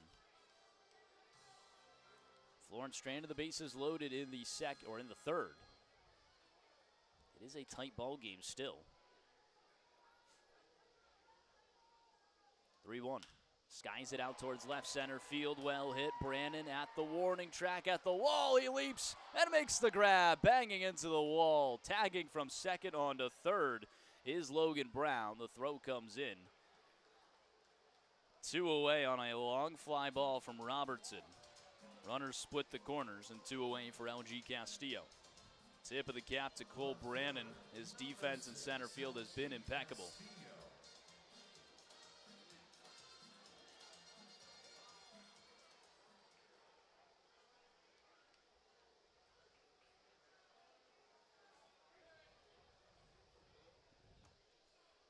Castillo a strikeout his last time up. Gerard trying to keep things quiet for Evansville. They have runners at the corners. First time anyone's been on base today. First pitch, sky down the right field line, foul territory, out of play. 0-1.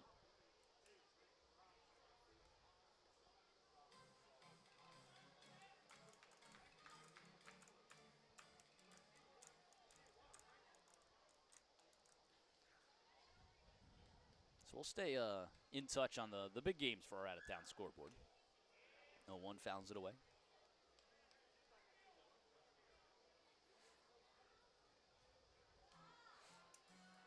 Washington and Joliet. Joliet still in business. Second and third, 1 away in the bottom of the 6th. They could possibly tie it up.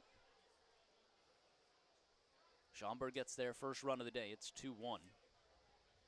Lake Erie. That one's fouled away.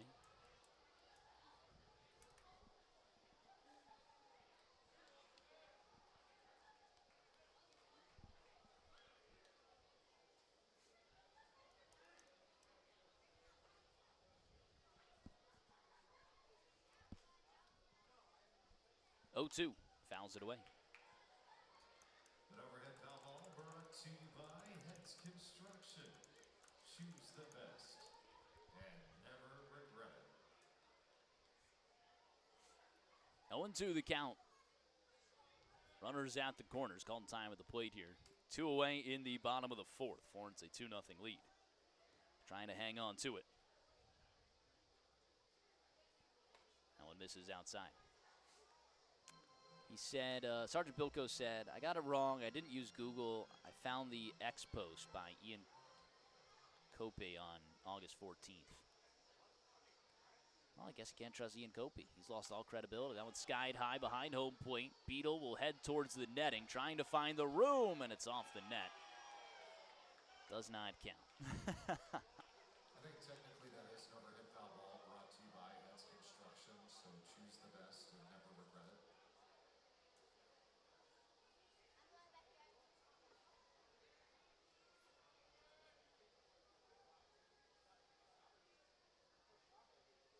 One and 2. Gerard's pitch.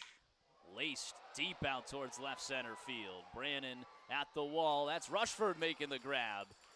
That one was hit on the screws. A long way, 367 on the distance, but Florence able to track it down and stranding runners at the corners. We head to the top of the 5th. It's 2-0 Yalls when we return to the Frontier League Network powered by HDN.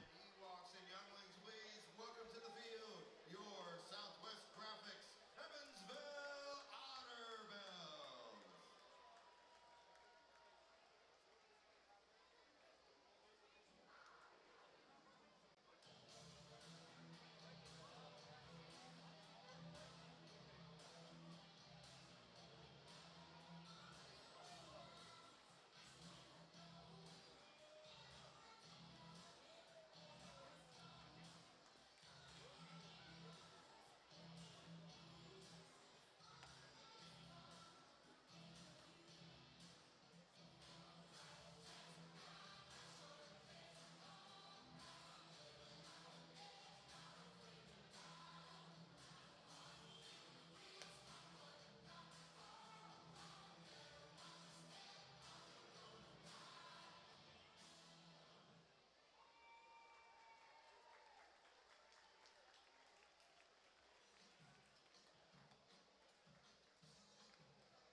Fans, be sure to stop by the Southern Indiana Soft Wash vendor table on the outer concourse. Check out amazing before and after transformations and learn how to keep your home looking its best.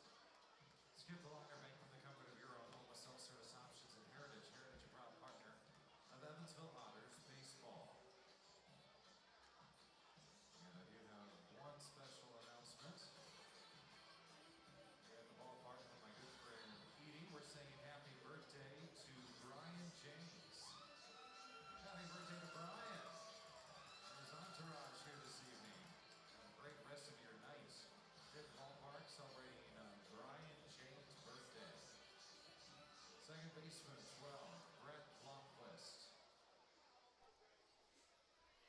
Top of the fifth, it's a 2-0 ball game.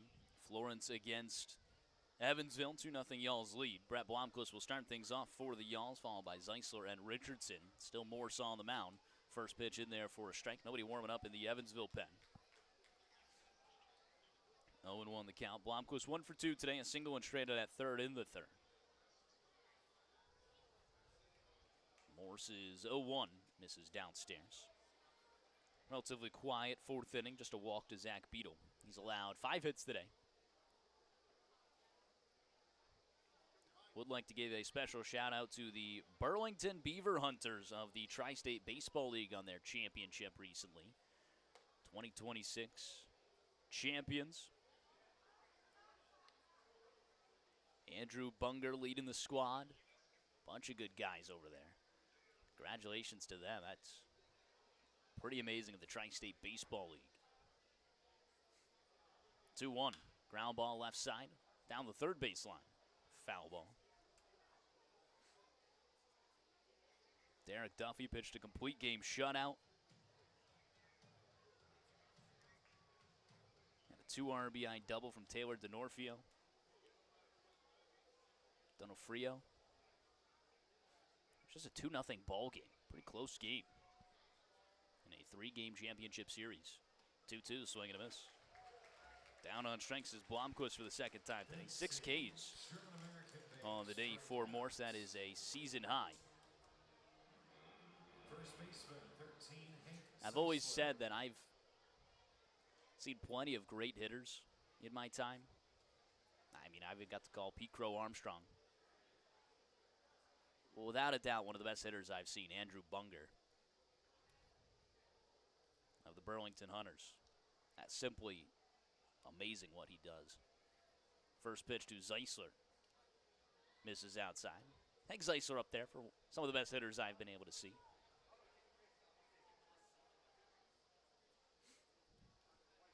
Another congratulations to the Burlington Hunters.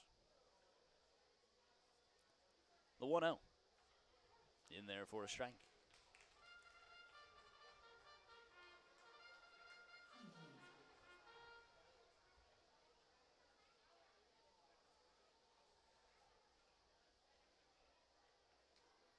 Sideways windup, the 1-1. Misses inside.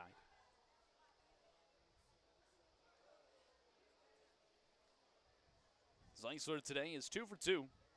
Double and a single. That single he blasted off the left field wall. Looked like he had a chance of going. 2-1. Drills that one high and deep out towards right field. Robertson will just watch this one fly. Hank Zeisler, a solo blast here in the fifth. Florence on top 3-0. 105 off the bat, 4-3-13 on the distance. No doubt about that one. He's a triple shy of the cycle. All over it today. Second home run for the Y'alls. That is the 22nd of the season for Zeisler. He had 22 last year, so he's tied last year's total. One more would be his career high. Let's get a check in on Zeisler after today and where he stands in some records. First pitch to Richardson, misses down. 1 out, bases empty. So this is his 304th game played. That is good because he will now break the record at home. 1-0 in there for a strike. So 3 hits today. He's at 113 on the season. That's 7 away from the single season high.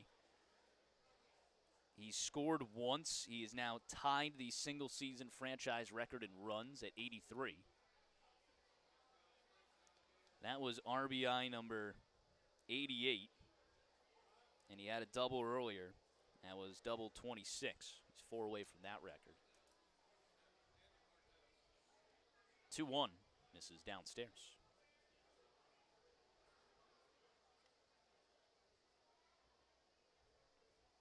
Alex Gruberman, a late entry. He said, did TC Popcorn play for the Mets or the Nationals in 2022? I think so. I agree. That's our Tettemer trivia he's talking about.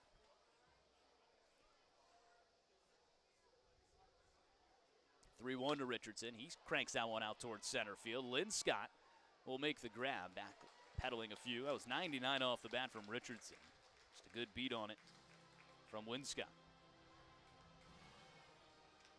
Out number 2. Right fielder 3, Brendan Brings Bobo. up Brendan Bobo. 2 away with the bases empty. Y'all's on top 3-0.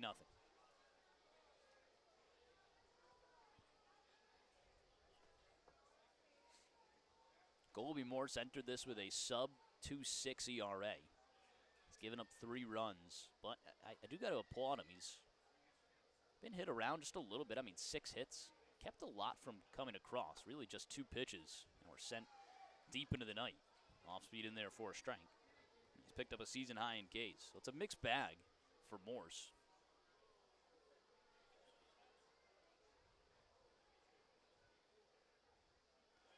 Oh, 1 ground ball right back to him. He'll make the play. Run over to first and give an underhand toss. Florence quiet besides a solo blast from Hank Zeisler, his 3rd hit of the day. We head to the bottom of the 5th. 3-0 Y'alls when we return to the Frontier League Network, powered by HTN.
This is the Buffalo Wild Wings 5th inning. Bottomless apps are now here. Diamond only. On your Evansville location, 5405 Pearl Drive and 715 West River Road for details. Shout out to Aaron Hancock, who's here at the ballpark tonight. Make sure you check out his highlights on the news.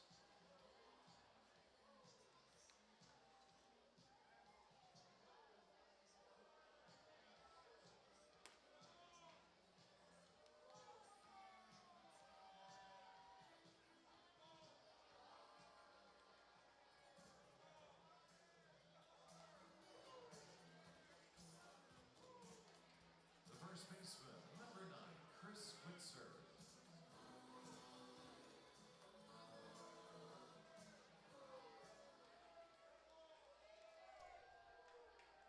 Bottom of the 5th, a 3-0 Y'alls lead. John Gerard back out for another inning of work, his 5th. First pitch misses at the bottom of the zone. Quitzer showed bunt, pulled back. Did connect on TrackMan all over it. Really good first pitch there from Gerard. It's 1-0 regardless. A couple missed calls at home. The 1-0 in there. 1-1 the count. Sergeant Bilko said, looked like a 7-iron from the fairway on that blast from Hank. No doubt about that one for sure. 1-1 misses out. 2-1 the count.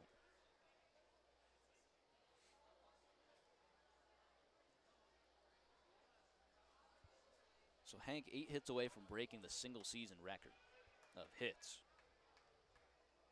And he's got to get that. Good amount of games left this season. This is game number 88 for Florence. 3-1, skies it high, out towards shallow center field. Actually, that's staying in on the infield. Dylan Baker will make the grab. And Cole Brandon couldn't find that one and then realized, oh yeah, it's not even to me. Again, I can't see anything in the air under this grandstand.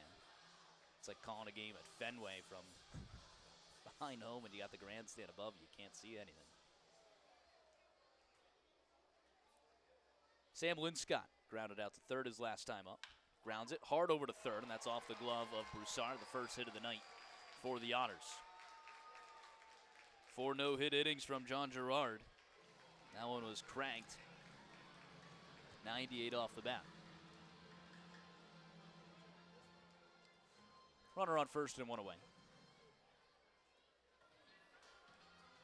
Brings up the lefty Blake Barthol.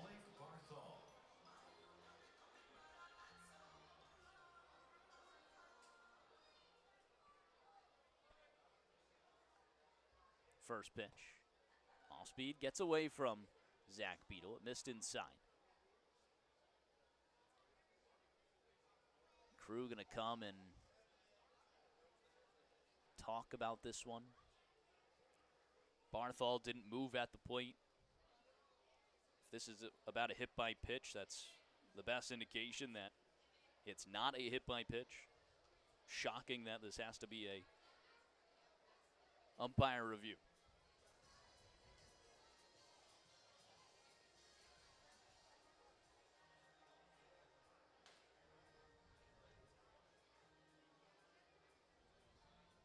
Toby Hall already on the top step in case.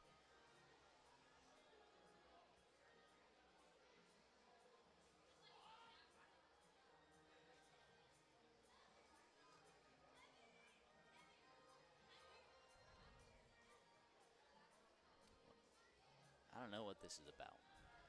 Now he's talking to Toby, and Toby's arguing something.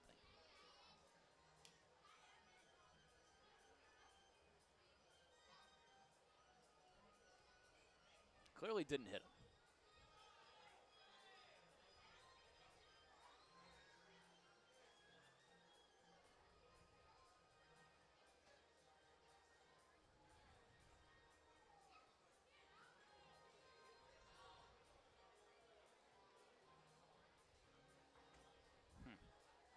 I don't know. I got no idea. I thought he was over the plate.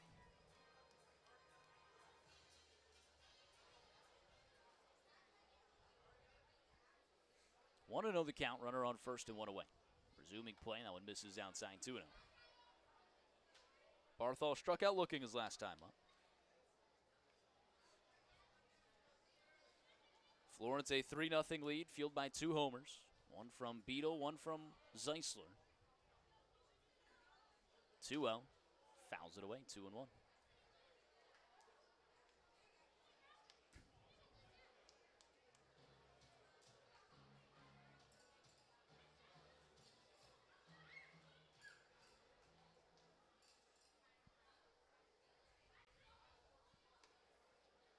That one's in there for a strike on the outer half at 79.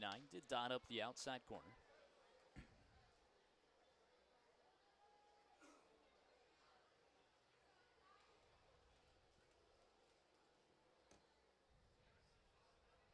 From the stretch, the 2-2.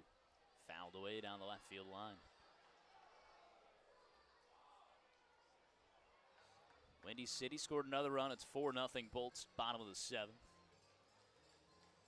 Joliet did tie the game up just to give the lead right back to Washington. 5-4, Wild Things lead. Does look like Joliet threatening again. That one misses outside. And Lake Erie grabbed another run. It's 3-1 Crushers, bottom of the 7th.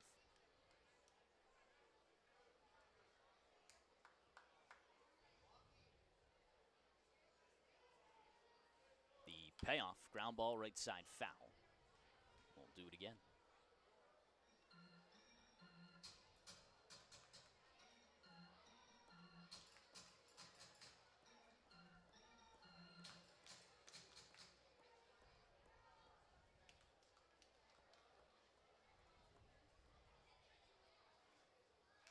Pickoff attempt, nothing going.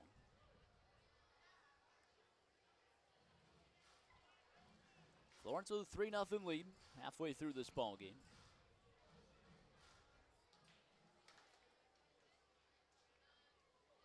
The payoff from Gerard misses upstairs. His 3rd walk in the last 2 innings. Runners first and second.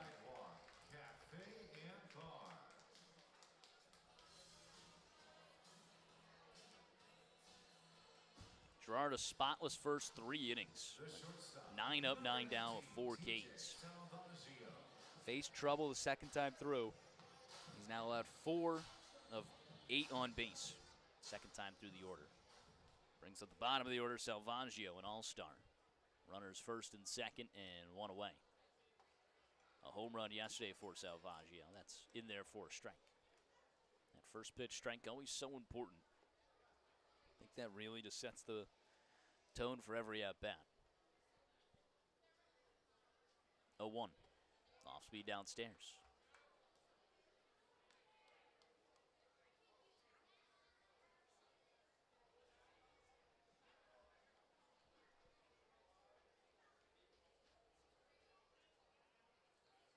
Look back at second, the 1-1. Skied out towards center field. Brandon working back towards the warning track at the wall. He runs out of room. This game is tied. One swing of the bat, 101. 412 on the distance. He is not your regular 9-hole hitter. Wow.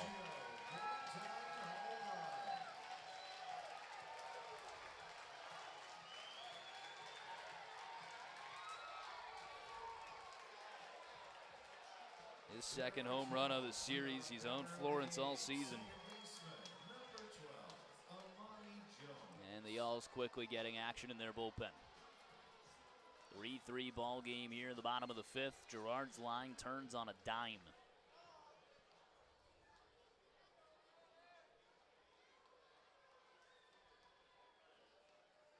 First pitch to Jones. In there for a strike. Now facing the top of the order with just one away, trying to get out of this inning.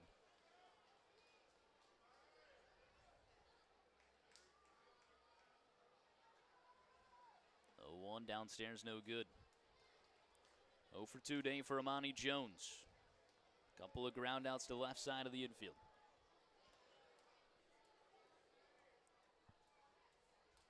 Logan Jones warming up for Florence. 1-1. Cranked. Deep left field. Rushford. Wall. Gone. Back-to-back jacks. Evansville with the lead.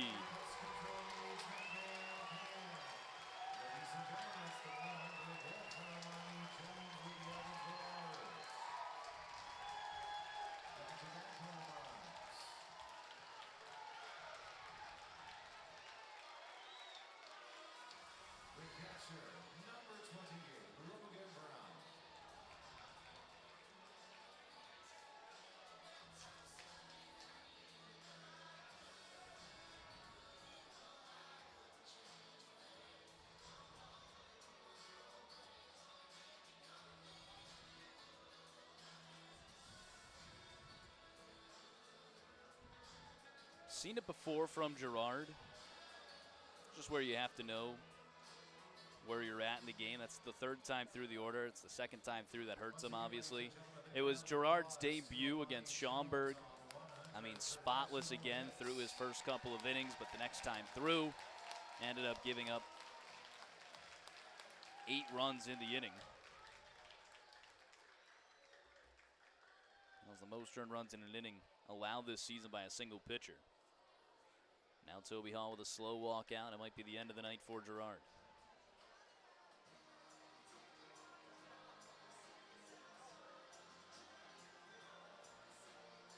This game's flipped on 2 pitches.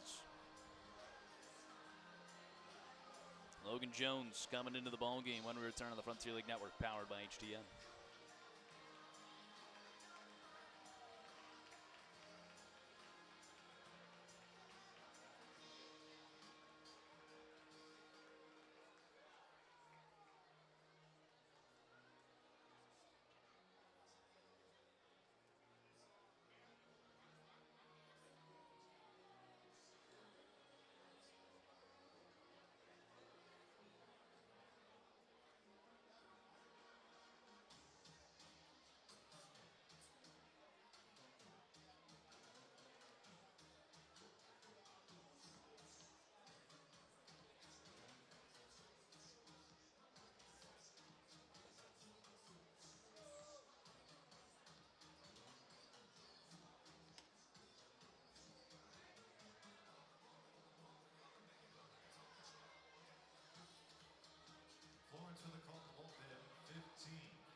Back in the bottom of the fifth, it's Lee's Famous Recipe Chicken pitching change. With a new wing coming into the game, you can pick up the best swings in the tri-state area. Lee's Famous Recipe Chicken, always fresh, never frozen.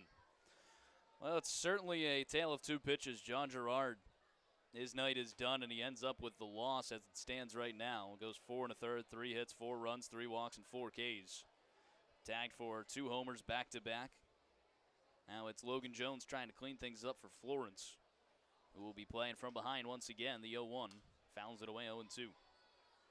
Was going perfect for Gerard. He didn't allow a hit until this inning. But it is just that second time through that you're going to have to watch regardless of how he's doing. They ended up picking up on it and obviously ends up making you pay. Logan Brown 0 for 1 with a walk. The 0-2 pitch, grounds it foul. Florence trailing 4-3. Sergeant Bilko, I got news for you. You said 6-game homestand next week. 3 versus the Crushers, 3 versus Washington. Buddy, get ready. It's a 7-game homestand. 4 versus the Crushers, 3 versus Washington. You got a doubleheader on Wednesday. So 7 games in 6 days. The 0-2 fouls it away. And I'm going to do my first preliminary weather check. And if I see a single bit of blue, I'm going to be upset. And I do. Nothing drastic, though. Nothing for the upcoming schedule, which is good.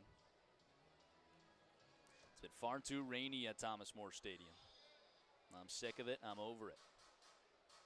No more rain the rest of the summer.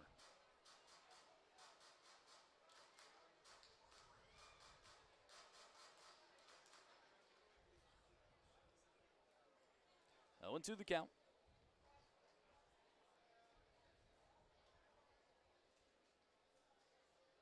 0-2 pitch, off speed, calling strike 3. Logan Jones picks up his first K, sits down Logan Brown. Brings up Marcos Gonzalez again, 0 for 1 with a walk. Designated hitter, number 2, Marcos Gonzalez.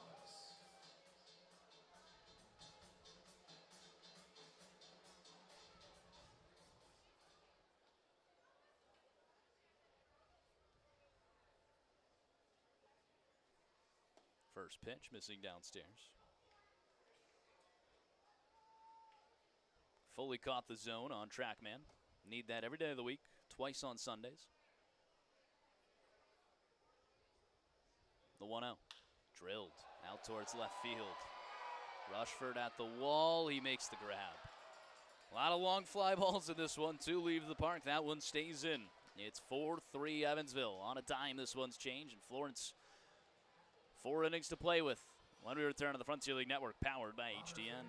It's time for the Hoosier Lottery's jackpot toss. Honor staff will release Hoosier Lottery beach balls in the crowd. When the music starts, pass the balls through the crowd. When the music stops, everyone 18 or older holding the ball will win a $38 Hoosier Lottery prize pack. Are we ready? Get set. Go!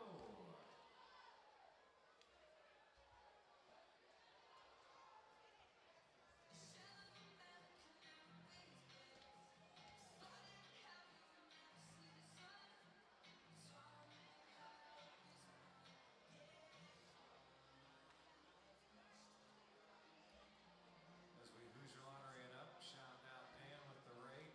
We have Nick out there, we have Tony out there.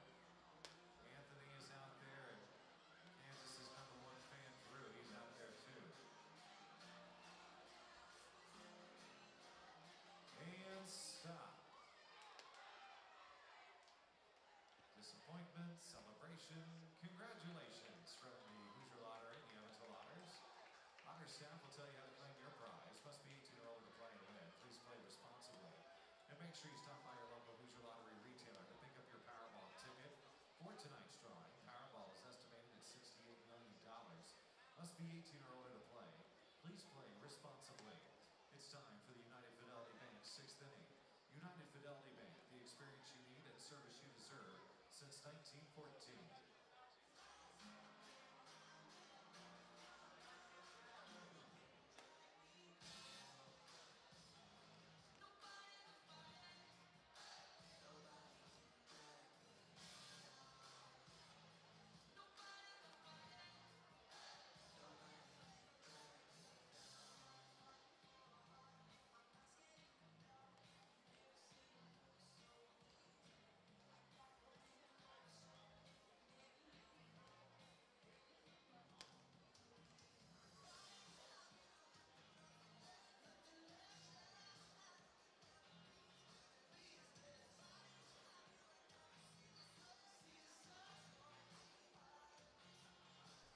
Top of the 6th, Y'all's trail 4-3.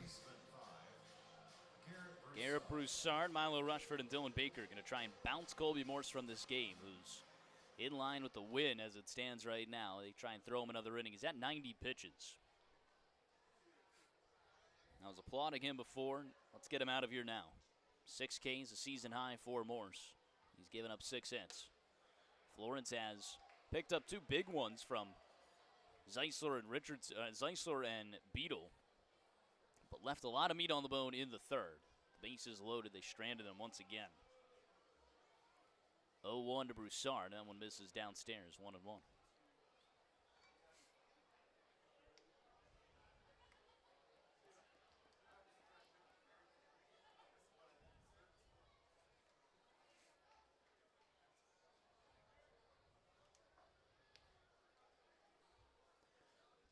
Broussard swinging a miss. Had to do some math earlier today.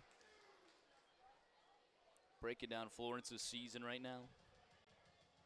Against sub-500 teams, Florence is 31-16.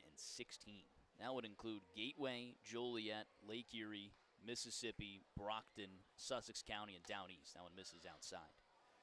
Those are the sub-500 teams that you're playing at this point. And really, I don't think any of them are close to 500. So you're 31-16. That means against teams over 500, you're 19-21. And if you want to take out the New Jersey Jackals, just to say what you are against the Midwest, that one's fouled away. The 4 playoff teams, essentially, Evansville, Washington, Windy City, and Schaumburg, you're 16-21. Your only team that you got a winning record against that's in the playoffs right now is Windy City. Not in the playoffs, but in that playoff run. You're 6-3 against the Bolts. 2-2 misses downstairs. 4-5 against Schaumburg, 3-6 against the Wild Things, and 3-7 trying not to go to 3-8 here against the Otters.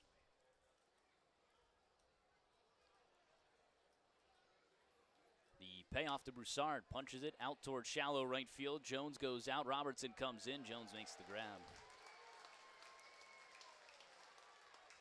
0 for 3 line from Garrett Broussard. Milo Rushford's going to try and start things off. He's 0 for 2.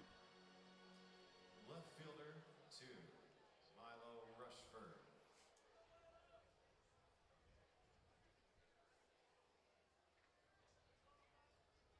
Action in the Evansville bullpen.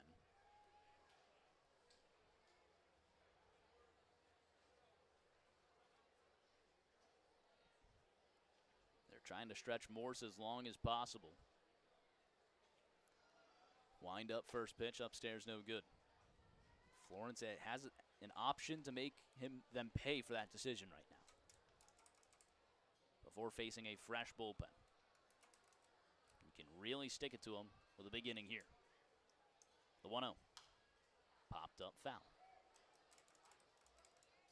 That overhead foul ball brought to you by Heads Construction. Choose the best and never regret it.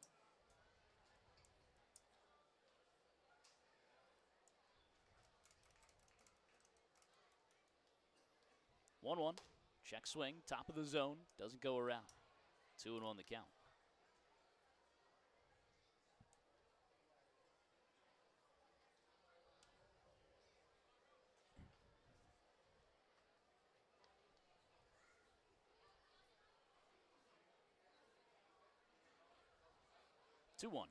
Fouls it away. Down East with a sleeper season. They're 40-47. They're 5.5 out of that division race in the Atlantic East. Remember, they had a good offense. Really just needed to shore up the pitching, but the offense was spectacular for Down East. 2-2. Ground ball, 2-hopper over towards second. Jones gloves it, throw to first is in time.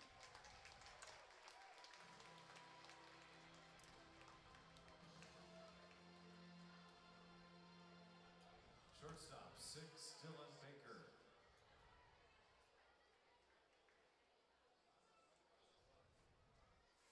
Dylan Baker trying to find his footing at the plate. He's been in a recent skid. He struck out 6 times in this series. Just the 1 walk. He came in to score in the 3rd. So it's 0 for 6 line with 6 Ks and a walk for Baker in the series. Florence trying to get their starting shortstop back into that groove. He's been in all season, producing 62 ribbies. A 1-0 in there for a strength.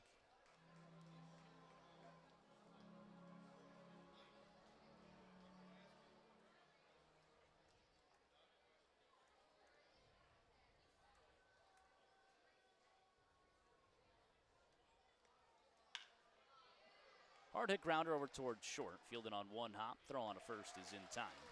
And it's a 1-2-3 frame in the final inning from Colby Morse. He goes 6 strong, leaves with the lead. We head to the bottom of the 6th when we return to the Frontier League Network, powered by HTN.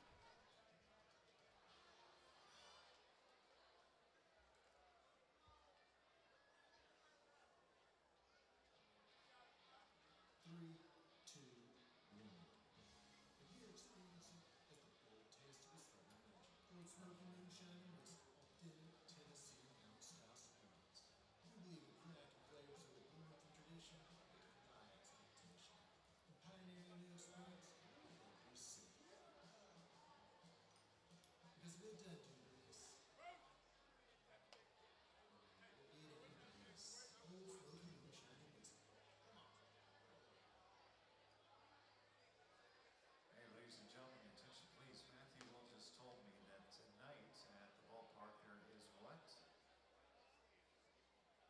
$5 Sith Strawberry Moonshine Slushies. It's at the Backstop Bar, and it'll only cost you $5. So enjoy that while supplies last this evening, and please drink responsibly.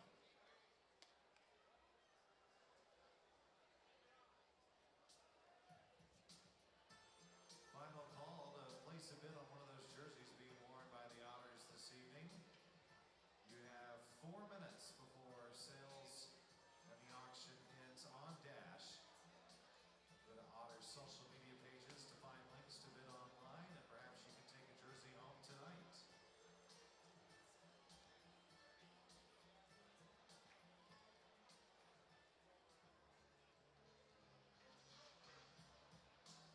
The right fielder, number 31, Blake Robertson.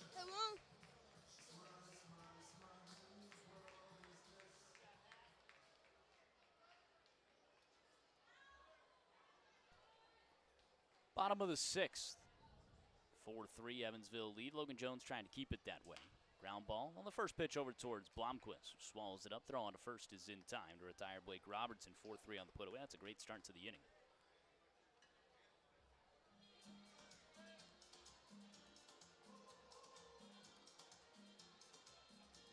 The left fielder, number 6, LG Castillo. Brings up LG Castillo, who's 0 for 2 with a strikeout and a fly out to left field.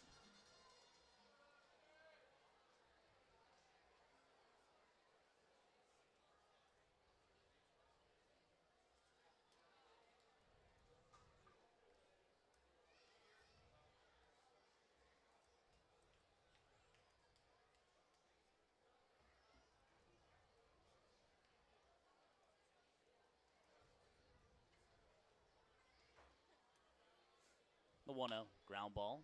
One hopper over towards Broussard. Fielded at the bottom of a big hop. Throw on to first is in time. 5-3 on the put away. 2 up, 2 down for Logan Jones. Y'all's trailing 4-3. Gonna need something on the opposite side of the ball. 9 outs to play with. And then just hope that their bullpen can Number 9, Chris Switzer. quiet the Evansville lineup today.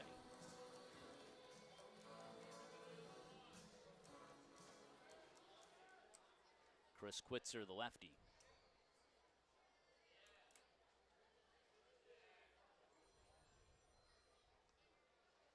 First pitch, off speed in there for a strike.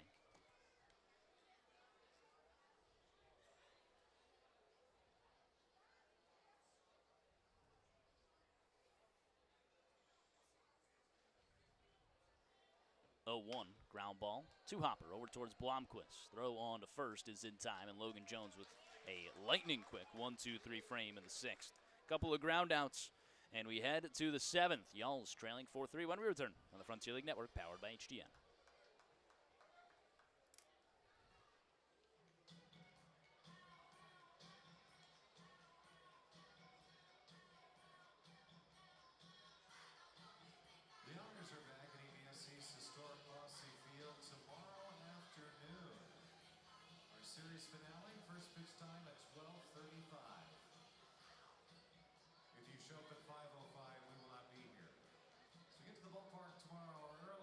12:35 first pitch time.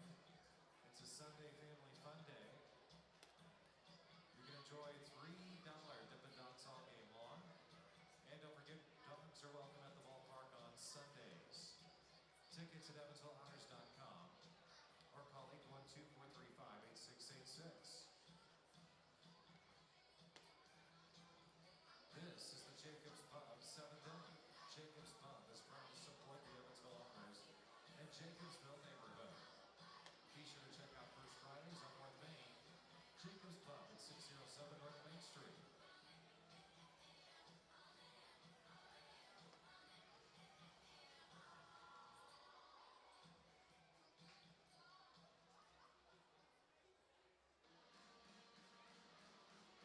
Otters call the bullpen.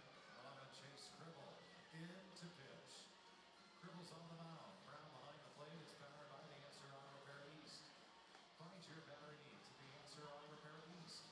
2319 North Main, 12475-9000. Tell them, sing from the Otters. Sing you.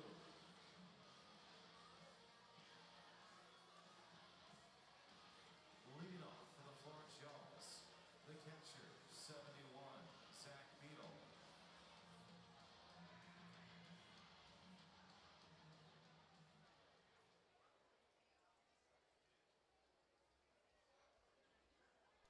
Top of the 7th, Zach Beadle starts things off for Florence. 4-3 ball game.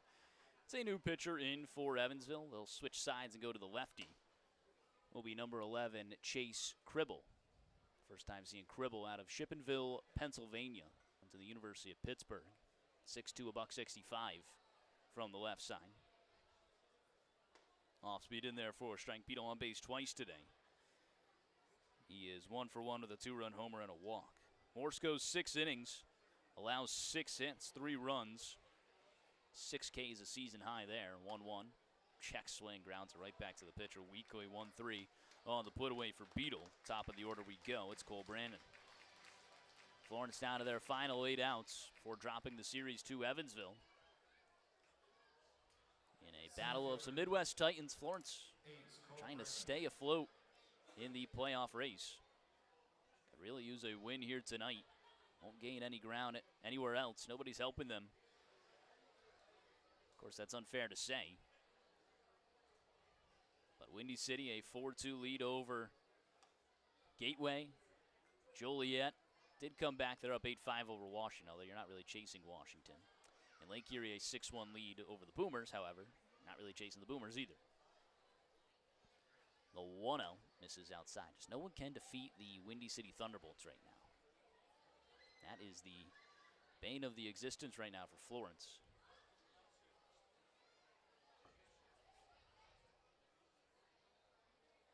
1-1, misses downstairs.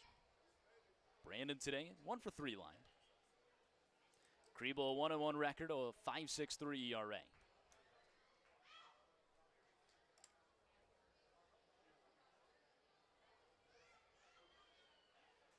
Two-1, off speed in there.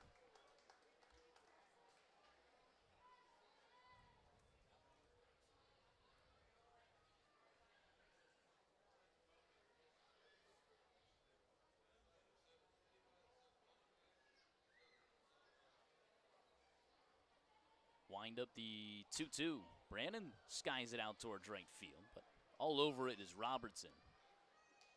He makes the grab for out number 2. Florence has been retired 7 in a row since the homer from Hank Zeisler. Second baseman, 12. And aside from that hit from Zeisler, the last hit they had before that was Zeisler's in the 3rd. So the offense is quiet aside from Hank Zeisler. Zach Beadle provided the homer as well in the 3rd inning.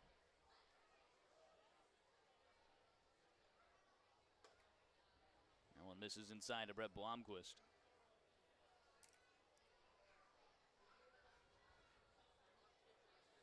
It's off to the bullpen for Evansville. They're relying on a lefty like Cribble. Give them maybe an inning or more. They should not have Serta available. Serta with 30 pitches last night. That's their all-star closer. 2-0. Swing and a miss. Blomquist in front of the off-speed.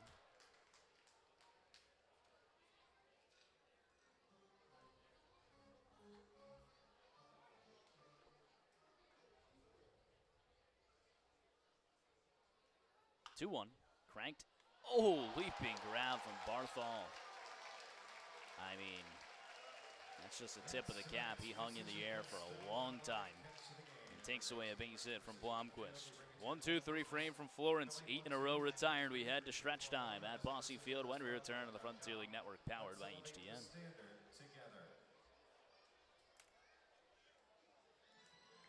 You know what time it is? It's time to stand up, stretch, and sing. Here we go. Take me out to the ball game. Take me out to the crowd. Buy me some peanuts and Cracker Jack. I don't care if I never get back, and we'll root for the Otters. If they don't win, it's a shame. For it's 1, 2, 3 strikes, you're out at the old ball game. Nicely done. Let's get some more runs.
Center fielder, number 5, Sam Linscott.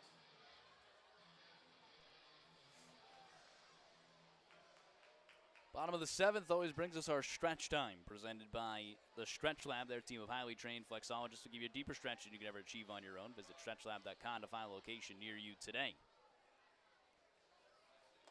Linscott shows bunt. It's in there for a strike. Logan Jones back out for another inning of work. He's seen 5. He's put down 5. Linscott followed by Barthol and Salvaggio. Last 3 times they were at the plate, they tied this ball game up. That one misses inside.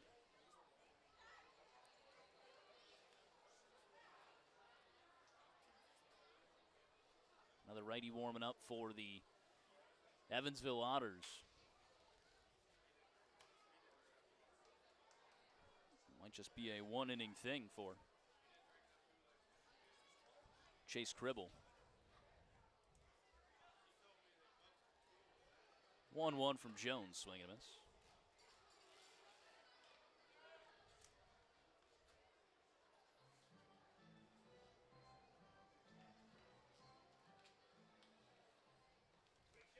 Final line for John Gerard, 4 1/3, 3 hits, 4 runs, 3 walks, and 4 Ks.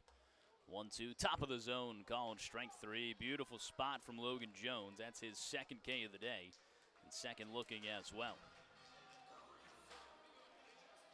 Can get to our Furniture Fair, this date in baseball history, style, comfort, value. That's the Furniture Fair promise. Visit your local showroom or shop online at FurnitureFair.net. Brings up the lefty Blake Barthol, who walked and scored his last time up. Looking back on August 22nd, all dates in baseball history. Hop in the time machine, swing and a miss.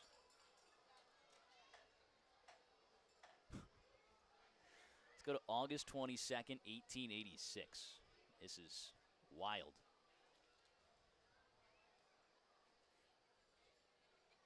Wind up the 0-1.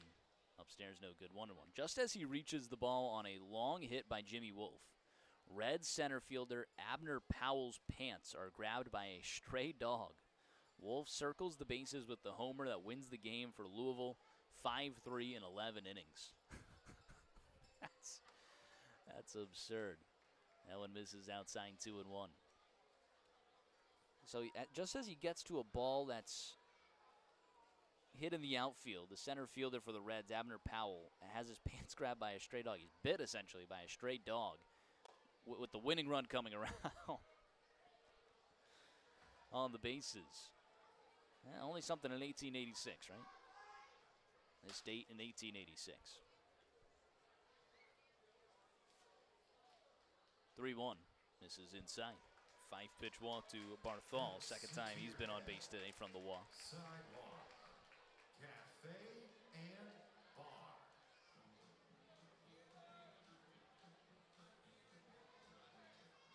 The shortstop, number 19, TJ Salvaggio. How about this, 1926? After 3 games, the Tigers are rained out at home. Connie Mack and Tom Scheib get a court junction and play the first Sunday game ever seen in Philadelphia. Needed a court junction to do that at the time. That one's fouled away, and with the circumstances of 3 rainouts at home, they wanted to play on this Sunday to get at least a game in. Light rain holds the crowd at 10,000, while Lefty Grove defeats the White Sox 3-2. A court later rules that Sunday baseball is still illegal, and it will be 1934 before the law changes in Philadelphia. So it took another 8 years to change that law from 1926 to 1934 to play on Sundays. 0-1 swing and a miss. Salvaggio, the 3-run homer that tied the game up in the 5th. Man on deck gave the Otters the lead.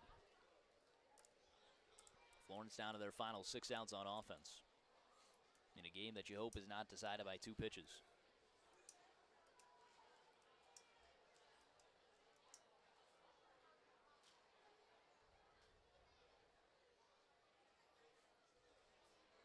No 2. Grounded foul.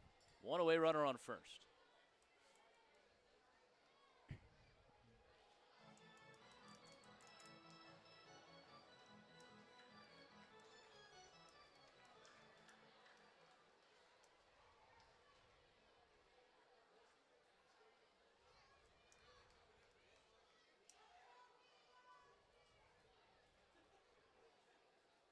Oh, 2. Slider misses outside.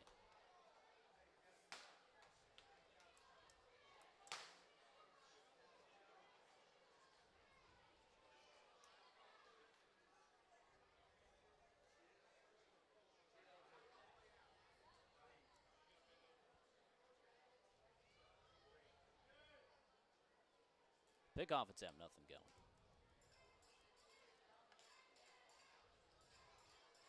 (1965), San Francisco's Juan Marichal batting against Los Angeles' Sandy Koufax complains that the catcher Johnny Roseborough's throws are too close. His return throws back to the pitcher are too close. The 1-2 fouls it away to stay alive. He then turns and attacks Roseborough with his bat. A 14-minute brawl ensues before Koufax, Willie Mays, and other peacemakers can restore order. Roseborough suffers a considerable cut on the head. Juan Marichal suspended 8 playing days and was given a National League record $1,750 fine. How about that? The throws were too close. 1-2. Misses outside 2-2. Great at bat right now from Salvaggio.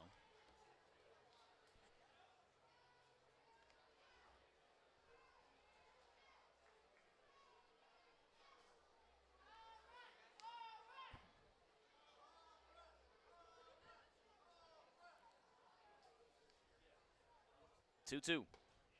Off speed. Misses downstairs. It's every bit in the zone.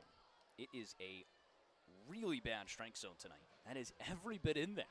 It's not even close. And that's not the first one tonight. The strike zone is non-existent for home plate umpire Dalton James. The payoff. Swing and a miss. Good afternoon. Throw down to second. Not in time. Ball does not lie, though. Dalton James cannot insert himself into this game any further. Strikeout to Salvaggio regardless. Third K from Logan Jones. Just something you can't have. You know, late in the season, playoffs are being decided by some of these games. Got to be able to call a strike.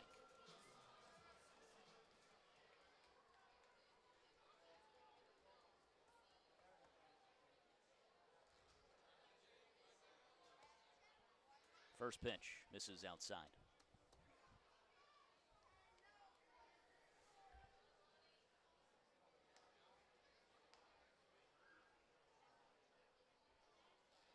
Sergeant Bilko said that pitch was right down Broadway.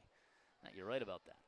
You're absolutely right about that. Glad everyone at home can see it too. That one's cranked way out to right field, but well foul. Amani Jones, the go-ahead home run in the 5th inning. That was 102 off the bat on a foul ball. 2-away runner in scoring position. Stolen base from Barthol.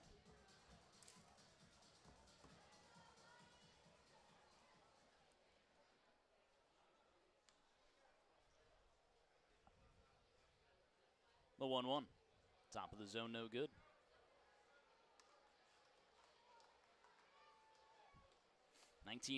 This date, 1989, Nolan Ryan strikes out Ricky Henderson in the 5th of a 2-0 loss to Oakland to become the first pitcher in Major League history to strike out 5,000 batters. How about that? 2-1. Ground ball, high hopper, up the middle. Baker fields it. Throw on to first is in time to end the inning. Just a walk from Jones, otherwise spotless. We head to the 8th. Florence trailing 4-3 when we return on the Frontier League Network, powered by HTN. Ladies and gentlemen, boys and girls, the following is a sumo match scheduled for one fall. Brought to you by Robert's Comfort Food. Our competitors this evening, in the red, we've got Cade. He's going against Blue Blake. The first one to knock the other one over is your winner, and as always, the loser gets rolled to the river. We're not looking for that, by the way. All right, place your bets, ready, set, go.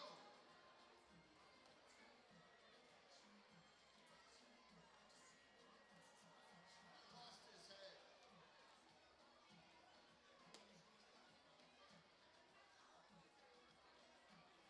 Like 2 bulls. Don't run away. All right, we got 10 seconds.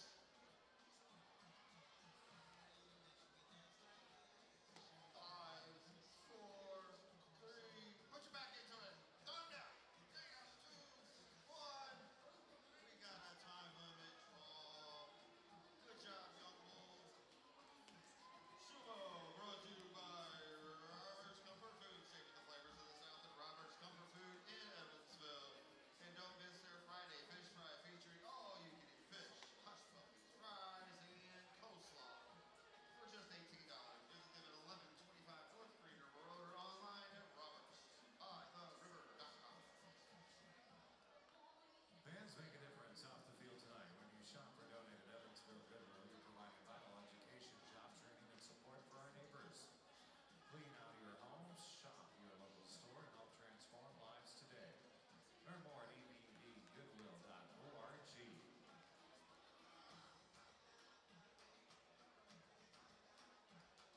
First baseman 13, Hank Zeisler leading off. Florence chasing one. It's the top of the 8th. Hank Zeisler trying to continue his great day at the plate. He's picked up 3 hits. He's a triple shy of the cycle. Followed by Richardson and Bobo. Still the lefty. Cribble on the mound. First pitch. An inch off the plate. Called strike. What are we doing?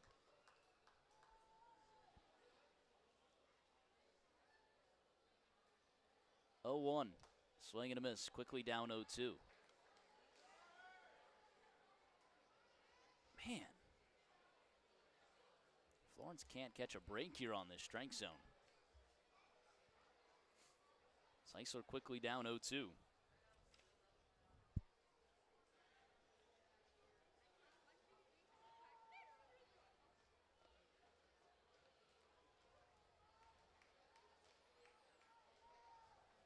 Wind up the 0-2 pitch. This is way outside. You had to hold your breath for a second. Didn't know where he was going with that.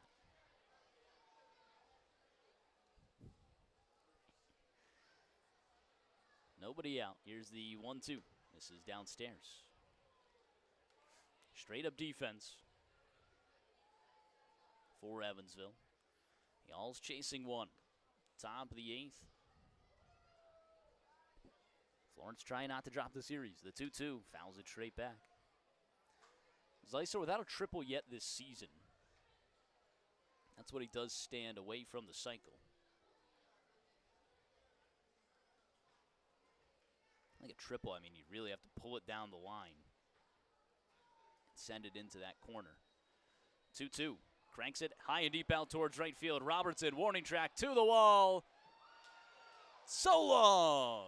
Hank Zeisler, second blast of the day, ties this game up in the 8th. It's 4-4. Off the top of that second fence, I believe. It bounced back into play, but the call's a home run on the field.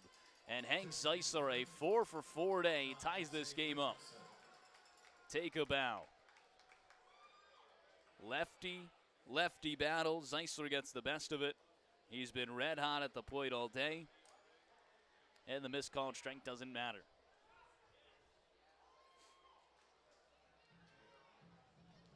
That will end the line for Cribble, who goes just 4 batters, retired 1, 2, 3 in the 7th. But Zeisler greets him with a blast in the 8th. We got ourselves a ball game when we return on the Frontier League Network, powered by HDN.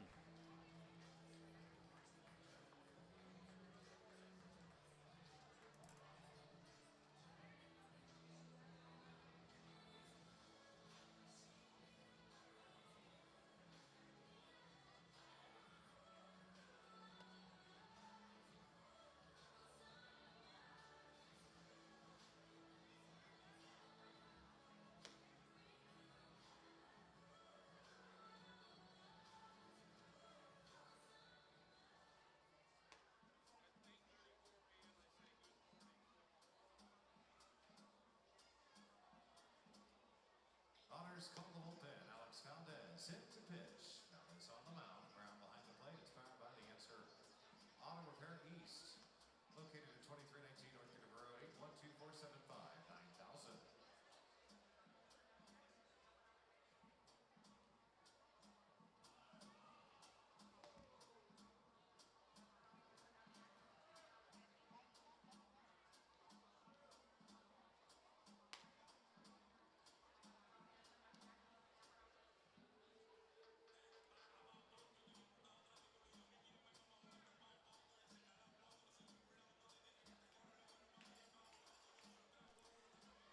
Back here in the top of the 8th inning, Florence has a brand new ball game. It's 4-4.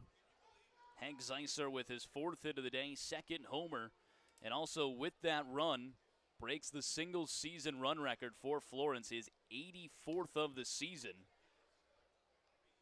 He is the new single season record holder, just a growing list of records for Hank Zeisler. 1-0, misses outside.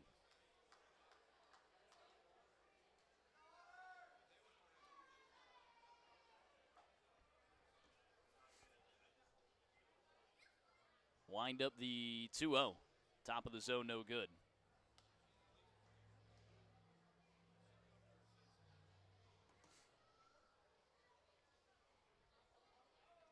Two-one, laced into left field. That's going to drop in for a base hit. Fielded it before the wall is Castillo.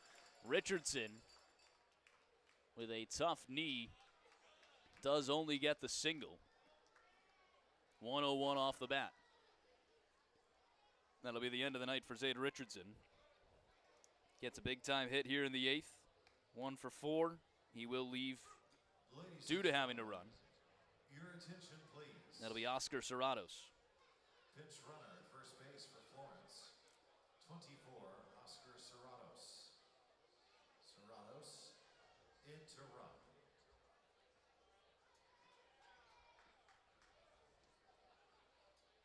Right fielder 3, Brendan Bobo.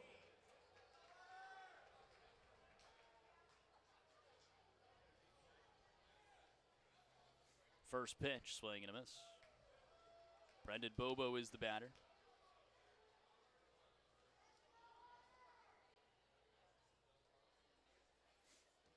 Runner on first and nobody out. Serratos with some speed. Alex Valdez is the new pitcher. He was in yesterday. He struck out the side in his 1 frame.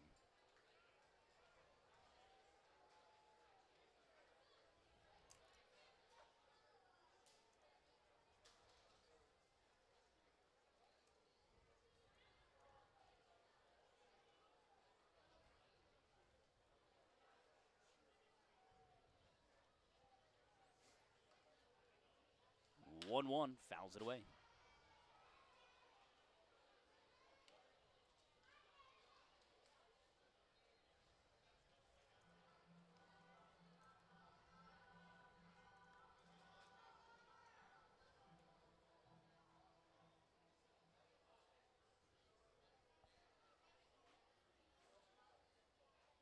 From the stretch, the 1-2 check swing. Doesn't go around. Florence possibly helped out a little bit by the odd alignment from the umpire crew we've seen all season. Well, they don't have that guy down the third base line. He has to make the call from the right side of second.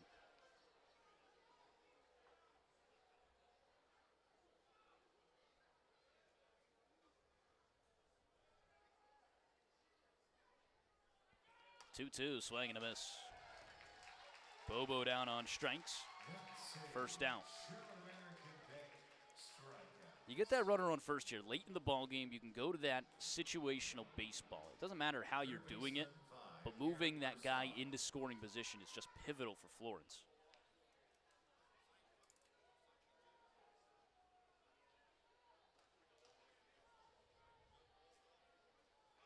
Serratos takes off. That one misses outside. Throw down to second. Goes into center field. Serratos thought about it, but will stay.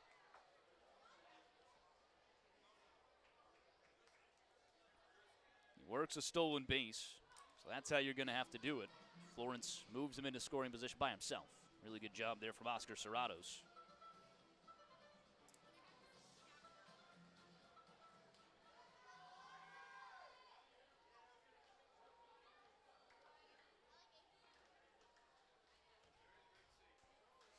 So runner in scoring position for Florence. The 1-0 to Broussard. Ground ball left side. That's through for a base hit. Serratos will stay put at third. Ended up in shallow left. Castillo was right on top of it.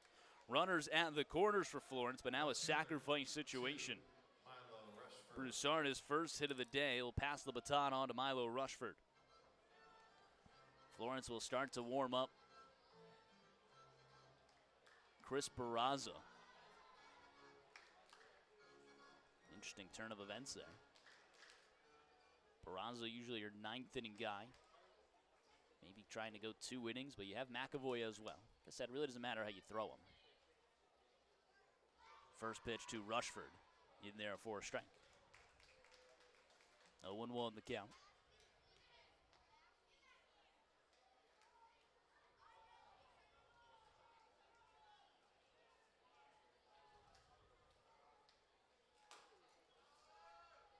The 0-1, swing and a miss. 0-2 the count. Hank Zeisler with that home run, his 23rd. That's a new career high.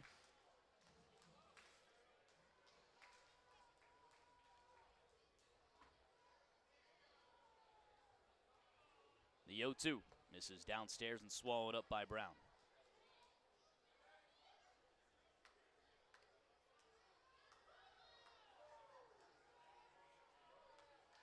Florence in a big spot here.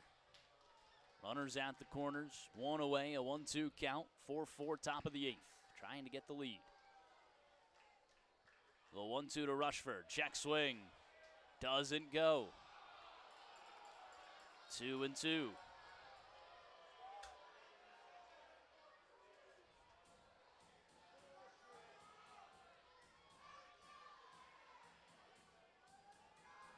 It's again that same spot from the umpire crew.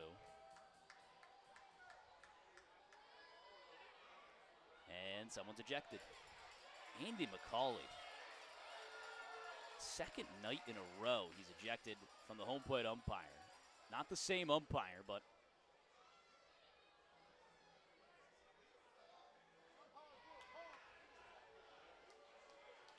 McCauley again in the face of the umpiring crew. He has been ejected a lot against Florence.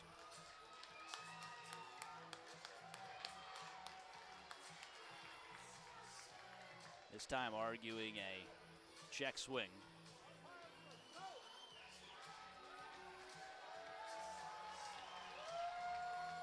Back-to-back nights, Evansville will finish this game without their field manager.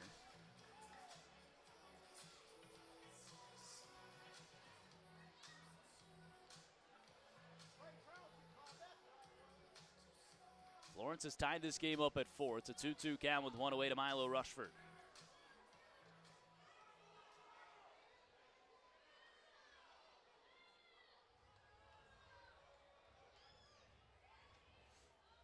Valdez from the stretch, middle of the rubber, glove of the belt. Runner takes off at first. The pitch is a called strike 3 on the outside corner. It was in there, and Rushford leaves the bat on his shoulder. The game on the line. Broussard does make it over to second, so you have 2 in scoring position now for Dylan Baker. Shortstop 6. 2 Ks from Valdez in the inning. Florence runners second and third. Single could score him. What a storyline for Baker right now. Not having the series that he imagines. Logan Brown. I don't know if that was trickery, trying to get a runner off base, but he acted as if he didn't have the ball. I don't know if he actually didn't realize he might have caught the ball, which he did. It was in his glove. 0 for 2 line from Baker. He struck out 6 times in this series. He's 0 for 7 with 6 Ks and a walk, swing and a miss. 1-1 the count.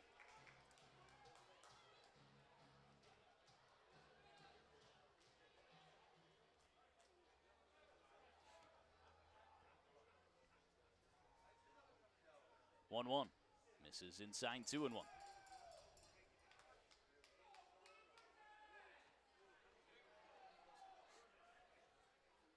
Single could make this a 6-4 ball game with Broussard and some good speed at second.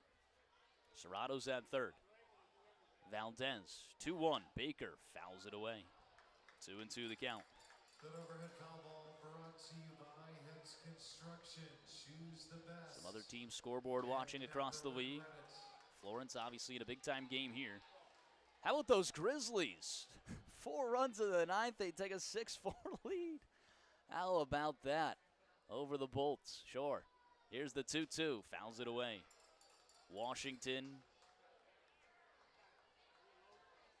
I'm going to assume they fell. Looks like the game's still live on my end, but it is the top of the 9th. Feels like it's been the top of the 9th for a minute. 8-5, that score there. 2-2 to Baker. Base hit in the left field. Serratos will come home to score. A stop sign to Broussard. Again, that was shallow left field. But Baker, an RBI single, gives Florence a 5-4 lead. The catcher, 71, Zach Beadle. Baker comes through at a big-time moment and passes the baton to Beadle. Runners at the corners and 2 away. The Yalls with 4 hits in the inning. Push across 2 runs to take a 5-4 lead.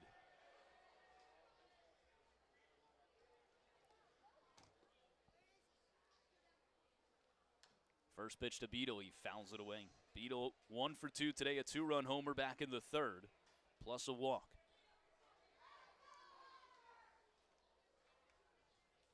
It's a good stop sign over at 3rd. Castillo is fielding these extremely well. Shallow left. Getting right to him, almost immediately. 0-2 the count.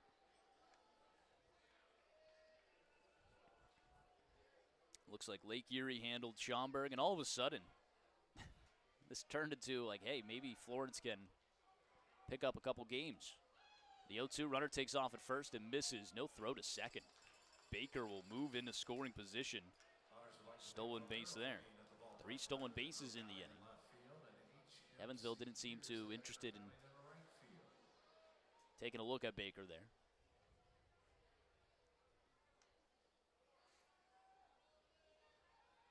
1-2. Misses outside, 2-2 the count. Also saying hello to Geotech Solutions and the Corona Extra patio deck number 6 of Valero. Hank Zeisler, a big day at the plate, 4 for 4 with 2 homers, tied this game up. The Yalls picked up 2 hits from Richardson and Broussard, but Baker brings him home with an RBI single. Still threatening here. 2-2 to Beadle. He skies one out towards shallow right field. Robertson is coming in. He dives and makes the grab. A nice play from Robertson to end the inning, and Strand runners in scoring position. The Yalls with a 1-run lead 6 outs to play with on the other side. When we return on the Frontier League Network, powered by HTM.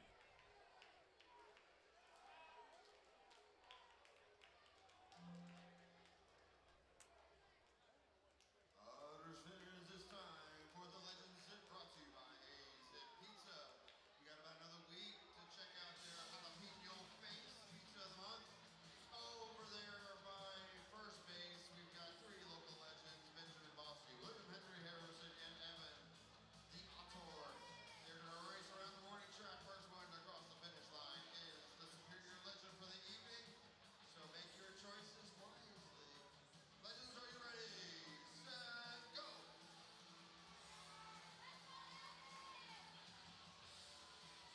And we got an early lead. Can he hold it? Oh, it's close. Oh, Harrison from nowhere. The winner, William Henry Harrison.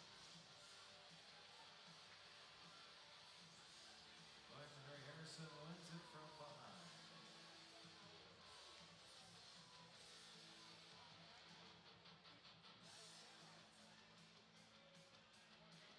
This is the McMahon Exterminating New Game.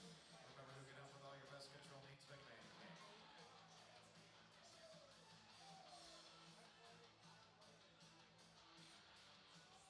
Florence, couple of bullpen. 7th, Chris Barraza into pitch. Barraza's on the mound.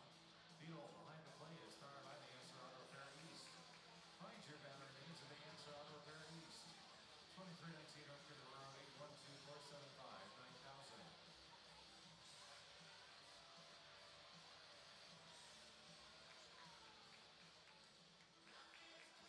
The catcher, number 28, Logan Brown.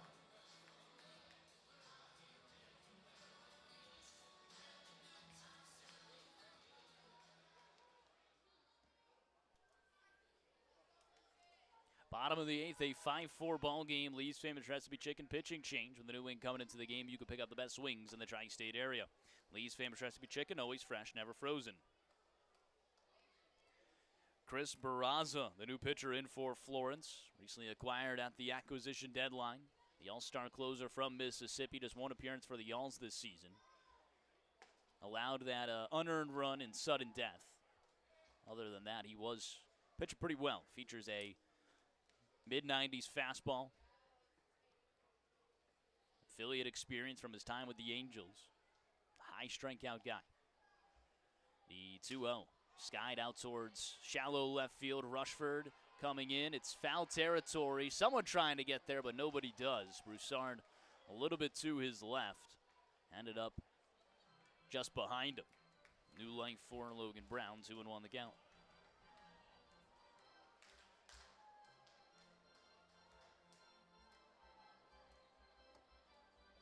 Brown 0 for 2 today with a walk.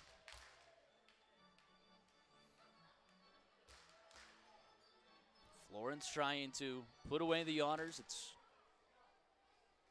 easier said than done. It's a scrappy Evansville team. 2-1. This is downstairs. 3-1 the count. It's a lot of off speeds early from Barraza. Has not gone to that high fastball. Florence opting for Barraza over McAvoy. You're late in the ball game.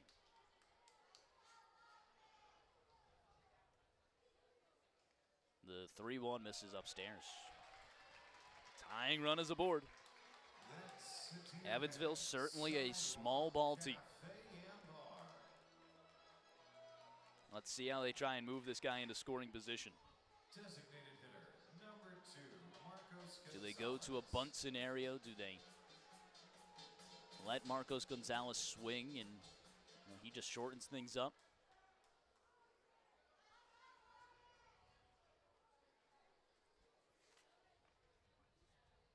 First pitch. Upstairs, no good. That's one of the first fastballs from Barraza. 92. A very tight and inconsistent zone here from Dalton James. Barraza's 1-0. Ground ball left side, fielded by Broussard. Tossed to second, 1. It's offline and off the glove of Blomquist, shallow center field. They're going to wave him home. Now a stop sign late. Wow. Can't happen. That's a tier by the fielder's choice. That'll be an error. E5 moves runners second and third. Nobody out.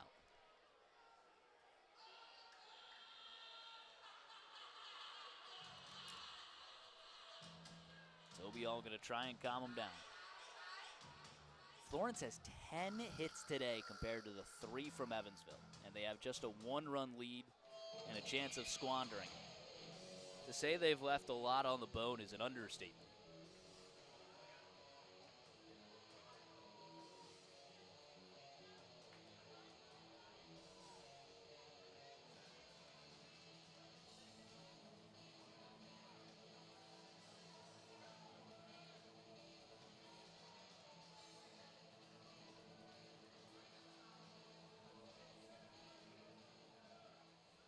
The right fielder, number 31, Blake Robertson.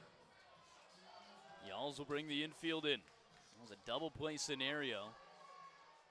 And the arrow will go to Garrett Broussard. First pitch to Robertson, top of the zone, no good. All the fastball 92. Second and third, nobody out.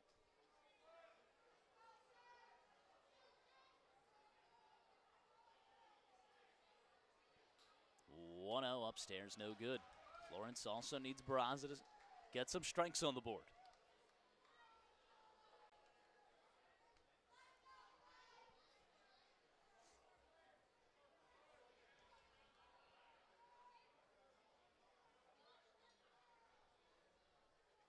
Two 0. Skied foul. It's a sacrifice scenario for Evansville.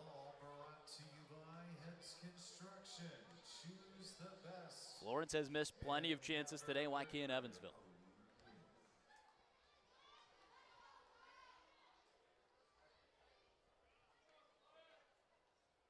Barraza back against the wall. 2-1. Off speed. That's just in there for a strike. It needs to be called every day of the week. It is dominating the zone. It's not like just touching the outside corner. No, it's fully in the zone.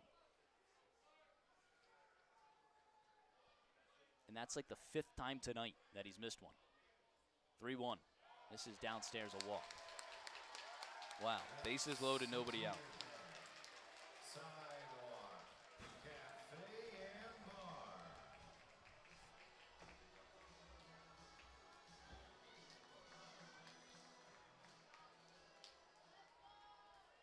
The left fielder, number 6, LG Castillo.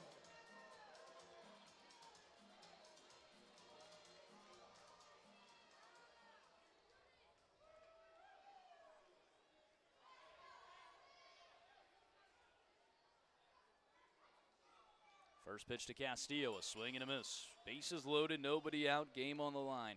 Bottom of the 8th. Florence comes all the way back just to put themselves in this scenario less than 5 minutes later. Barraza stretches.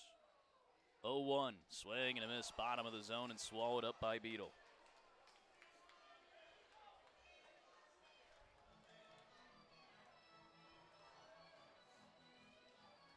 It's a big-time situation. Got to be slippery to get out of this one. Double play balls in effect. Florence will move their middle infield back. Guess that's, trading a tie game for 2 outs, which I don't disagree with. See what Barraza can do here on 0-2. I wouldn't mind 95 top of the zone blown by him. Kick, 0-2. Fouls it away, goes to another off speed. The last time we saw Barraza, it was dominant fastball. Pretty much every single pitch to Lake Erie. Fastball, fastball, fastball. He has gone to a lot of off speeds here.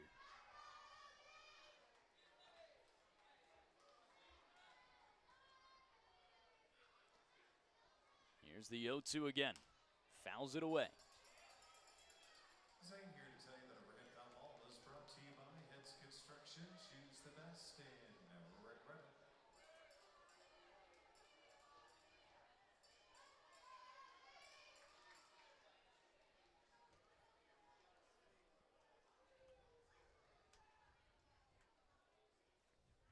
Here's the 0-2. This is downstairs, 1-2. I hate to give a silver lining, but at least Windy City seems to have lost.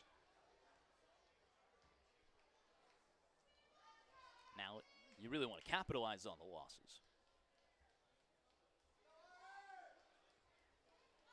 Here's the 1-2. Ground ball left side, that's through for a base hit. One run comes in to score. They're going to wave around Gonzalez. No throw to the plate. It's a 2-run single. The inning continues.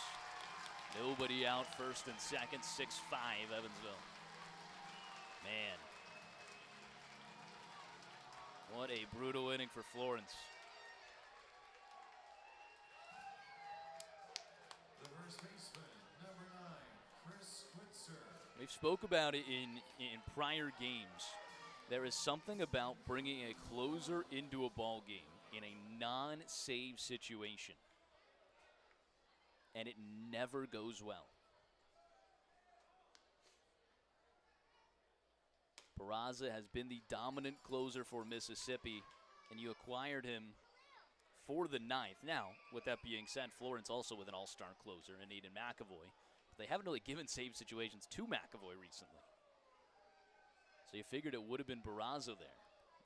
Instead, he's still looking for his first down, 0-1, swinging a miss, 0-2. There's nobody out in the inning. And Florence going to have to try and bounce back in the 9th.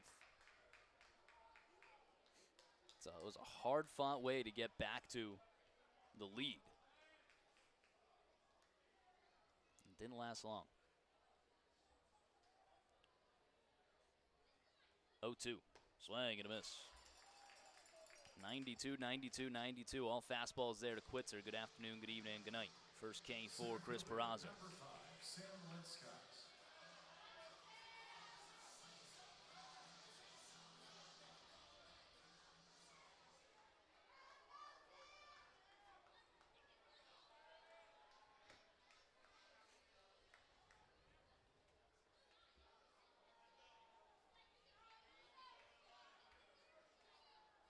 First pitch to Linscott, fouls it away. Loss here tonight would drop Florence down to 3-8 against the Otters on the season.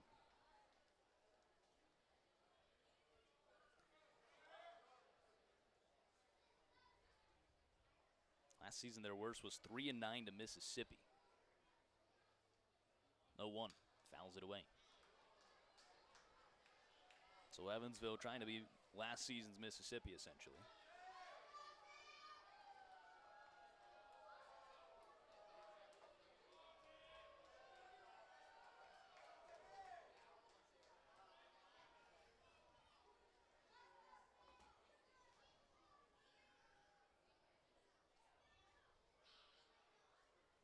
Oh, 2. This is outside.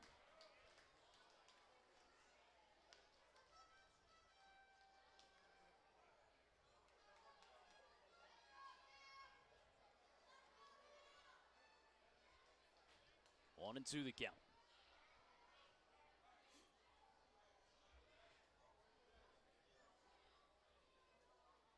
1-2 pitch. Fouls it away off the mask of Beetle. They'll take a time to look at him. Toby Hall and the athletic trainer Patrick McCormick will come out.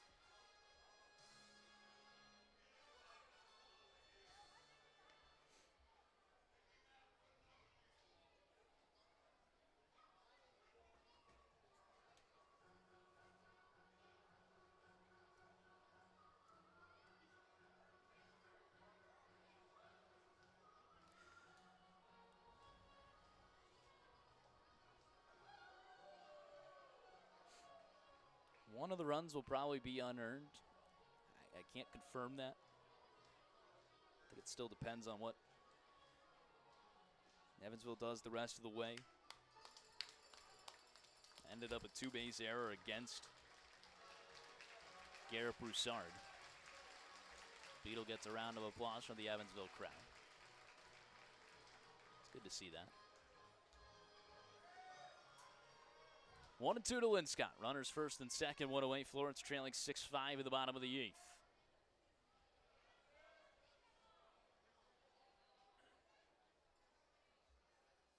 1-2. Upstairs. Can't see who's warming up.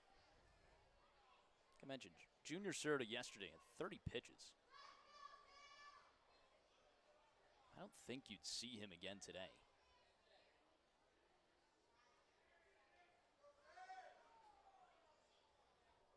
It does look like him. 2-2. Skied high in the infield. Making the call is Broussard. It's an infield fly for out number 2.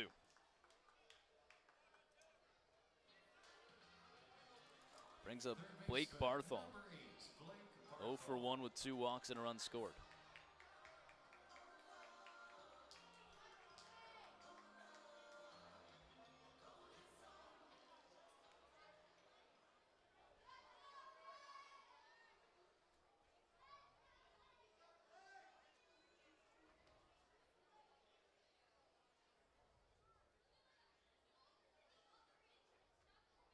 First pitch, swing and a miss.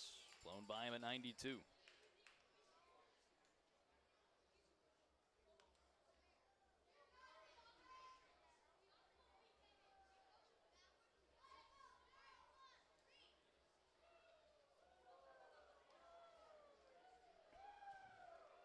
Oh, 1. Swing and a miss. 92 again. Barthol might be a guy you just fire fastballs through. Gerard made him strike out on 3 pitches the first time he came up, and then everyone was dancing around him for 2 walks. Entered today with a .233 average. 0-2 pitch. Upstairs, no good. 1-2 at 91. Barraza would be handed the loss here if Florence is unable to come back at the top of the 9th. Let me tell you what, that's Junior Serta warming up, and he's warming up for a while after 30 pitches yesterday. Florence might have an opening. 1-2. High and away. I mean, like, Serta is firing at will in the bullpen right now.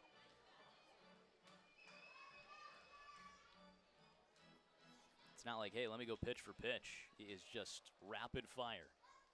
Keep going. 2-2. Way outside again. Barraza is just not finding it on the mound. That is 3 pitches in the same spot. And he's gone to the fastball, just unable to locate it there. Now on a full count. Walk loads the bases with an all-star on deck.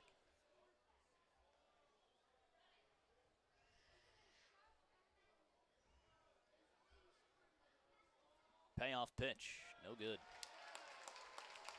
Blake Barthol, I mean, just glues the bat to his shoulder, works his 3rd walk of the day. Bases are loaded with 2 away for Salvaggio. The shortstop, number 19, TJ Salvaggio.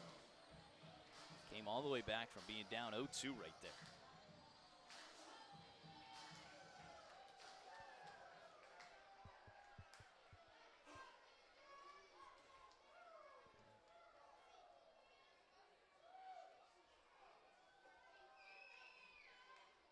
First pitch, fouls it away. Was chasing a 92 upstairs. This game was flipped on 2 swings of the bat in the 5th. A 3-run homer from Salvaggio to tie it, and Amani Jones went back-to-back with him to take the lead. 0-1. Ground ball left side, through. 1 run comes in. They're going to wave around Castillo, It's 8-5. 4 runs in the inning against Barraza.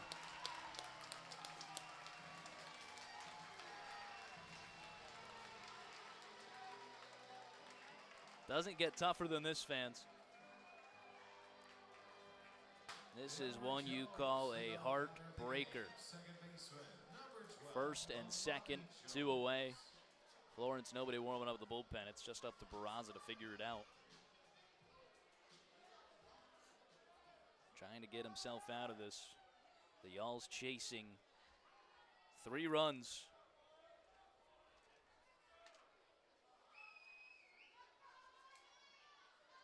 Runners first and second, 2 away. First pitch to Amani Jones, misses outside. And go to the stats. After 8 behind, Florence is 1-23 on the season. 0-13 on the road. 1-0, skied foul. You know, I say those numbers, and pretty much all the time it's going to be favoring one side, obviously, that losing side, because it is hard to make a comeback past the 8th.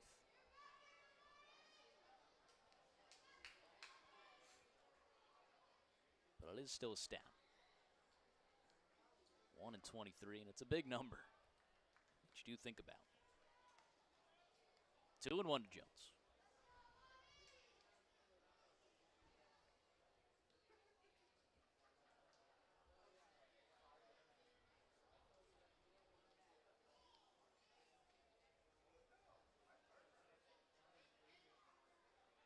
Two-one, skied out towards center field. Brandon coming in. He's under it. Makes the grab to end the inning. It was a long one. 4 runs come across. It's 8-5 Evansville. Y'alls with 3 outs to play with when we return on the Frontier League Network, powered by HTN.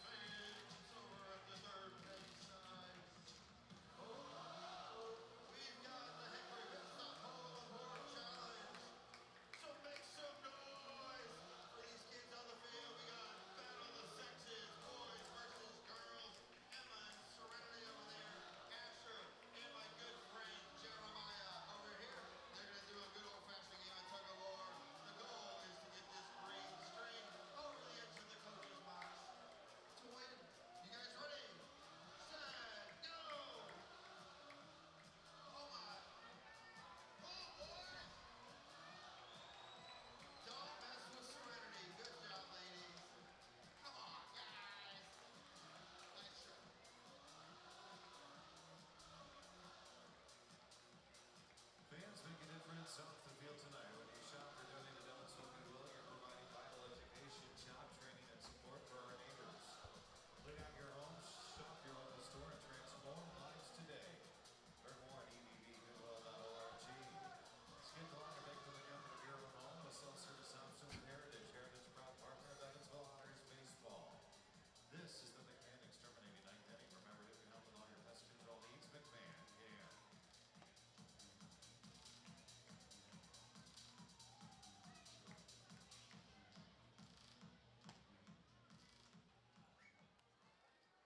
Otters with a call to the bullpen. Junior Serta in to pitch. Serta's on the mound. Crowd behind the plate is powered by the Answer Auto Repair East. Find your battery needs at the Answer Auto Repair East. 2319 North Road, 812-475-9000.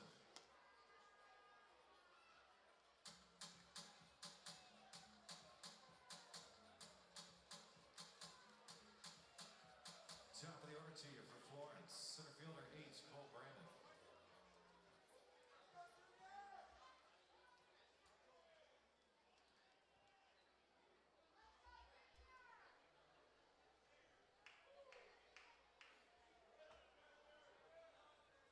Top of the 9th, Y'all's 3 outs to play with. It is Junior Serta in for Alex Valdez. Valdez does allow a run. Florence left him off the hook in the 8th. Stranded 2 more on base in scoring position. Florence trailing 8-5, 3 runs. They're trying to catch up here in the 9th. It was a 4-run bat-around inning from Evansville. It's Junior Serta, 1-1 the count. Pitched yesterday 30 pitches. Came in and Probably just fired 103 pitches in the bullpen the way he was working. Let's hope it hurts him a little bit.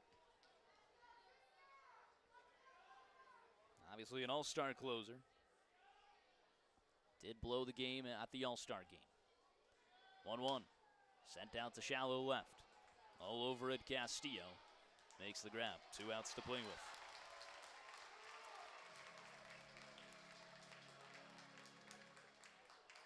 Second baseman, 12, Brett Longquist. It's a shame to lose this game for sure. But it's also a shame to waste a 4-for-4 line from Hank Zeisler. 2 homers, did everything he could. First pitch to Blomqvist, in there.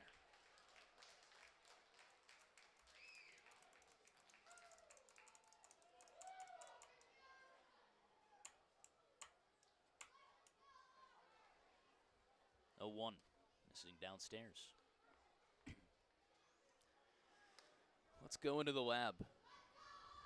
Florence possibly 0-5 at Bosse Field this season. Let's see, the last time we won a game in Evansville. I know it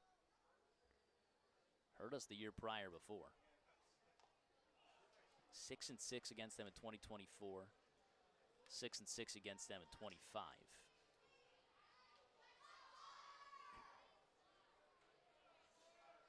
The last win in Evansville here at Bosse Field is a 4-2 win on August 27th. So almost a year ago. 1-2. Missing upstairs.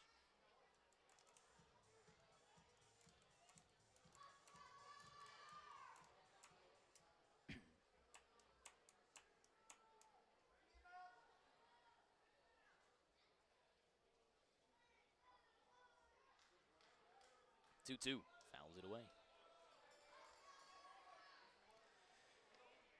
Blomqvist is 1 for 4 today.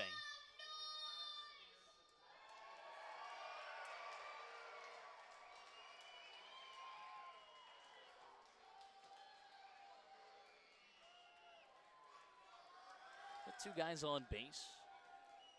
A home run away. 2-2 pitch. Ground ball over towards the shortstop, Salvaggio. Swallows it up, throw on to first is high, but in time. 6-3 put away. First baseman, 13, Hank Zeisler.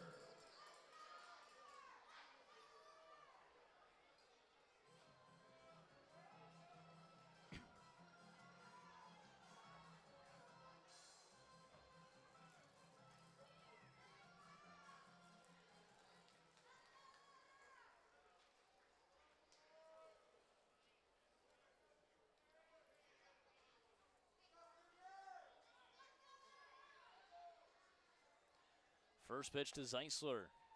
In there for a strike. 95 miles per hour from Serta. Doesn't seem to have slowed him down.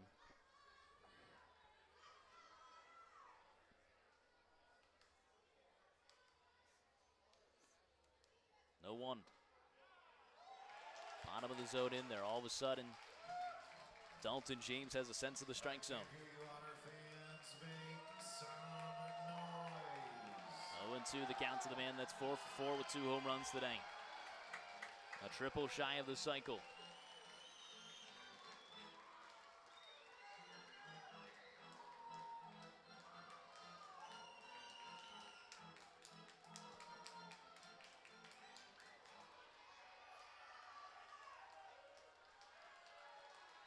Florence down to their final strike. Kick, the 0-2 pitch. Fouls it away to stay alive. Foul ball is brought to you by Heads Construction. Choose the best and never regret it.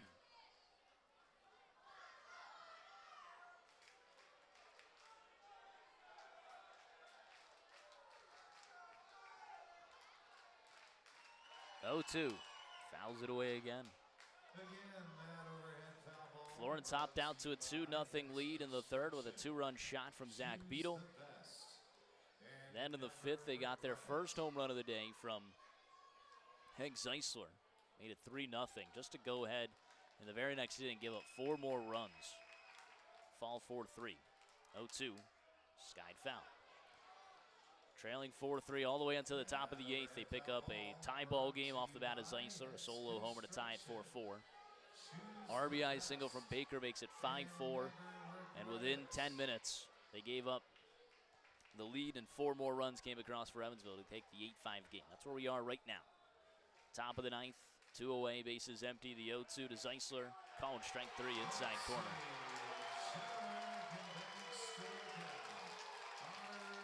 Florence falls in the series 8-5.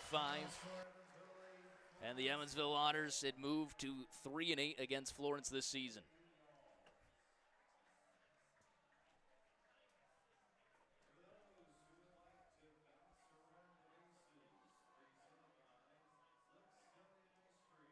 Just a tough one to swallow for Florence. Yeah, another heartbreak loss. We'll stay on the positive side. At least Windy City did not win. And you don't lose any ground. You could have gained ground. You don't lose any ground. You're still 3.5 ahead of the Bolts. Your magic number somehow moves to 11. And you'll take that. You'll take that any day of the week. So you don't lose anything. Schaumburg lost as well. Washington lost. Everybody loses besides Evansville. And they continue to torment Florence this season. Really have been the kryptonite. These Evansville Honors. The Alls will do it again tomorrow. It is a 1:35 Eastern Time first pitch, 12:35 Central for everyone tuning in here. Florence will send Evan Webster to the mound. His 2-start week, looking to improve on a 7-inning win against Lake Erie on Tuesday. It will be Yohan Gonzalez making his second professional start for the Otters out of Port St. Lucie, Florida. So Webster versus Gonzalez tomorrow at 12:35 Central, 1:35 Eastern on our first pitch. The Alls will try to avoid being swept in Evansville for the second time this season, and hopefully they can salvage what they can before a 6-game homestand against some talented teams in the Washington Wild Things and Lake Erie Crushers. Sorry, actually 7-game homestand. We do have that doubleheader on Wednesday for anyone who did forget. 7-inning homestand, 4 against Lake Erie, 3 against Washington. It's another, game where just a couple of innings go bad. 2 4-run innings for Evansville, fuel all 8 of their runs. The loss will go to Chris Barraza. The win goes to Valdez, and the save to Serta. An 8-5 final here in Evansville. That'll do it for us here on the Frontier League Network, powered by HTN. Hope you guys enjoyed your night, other than the loss. Hope you guys had a good night, good Saturday night. We appreciate you tuning in, as well as the Florence Y'alls Radio Network, our YouTube audio stream. And until next time, I've been Rory Tettemer saying so long from historic Bossy Field, and y'all have a good night.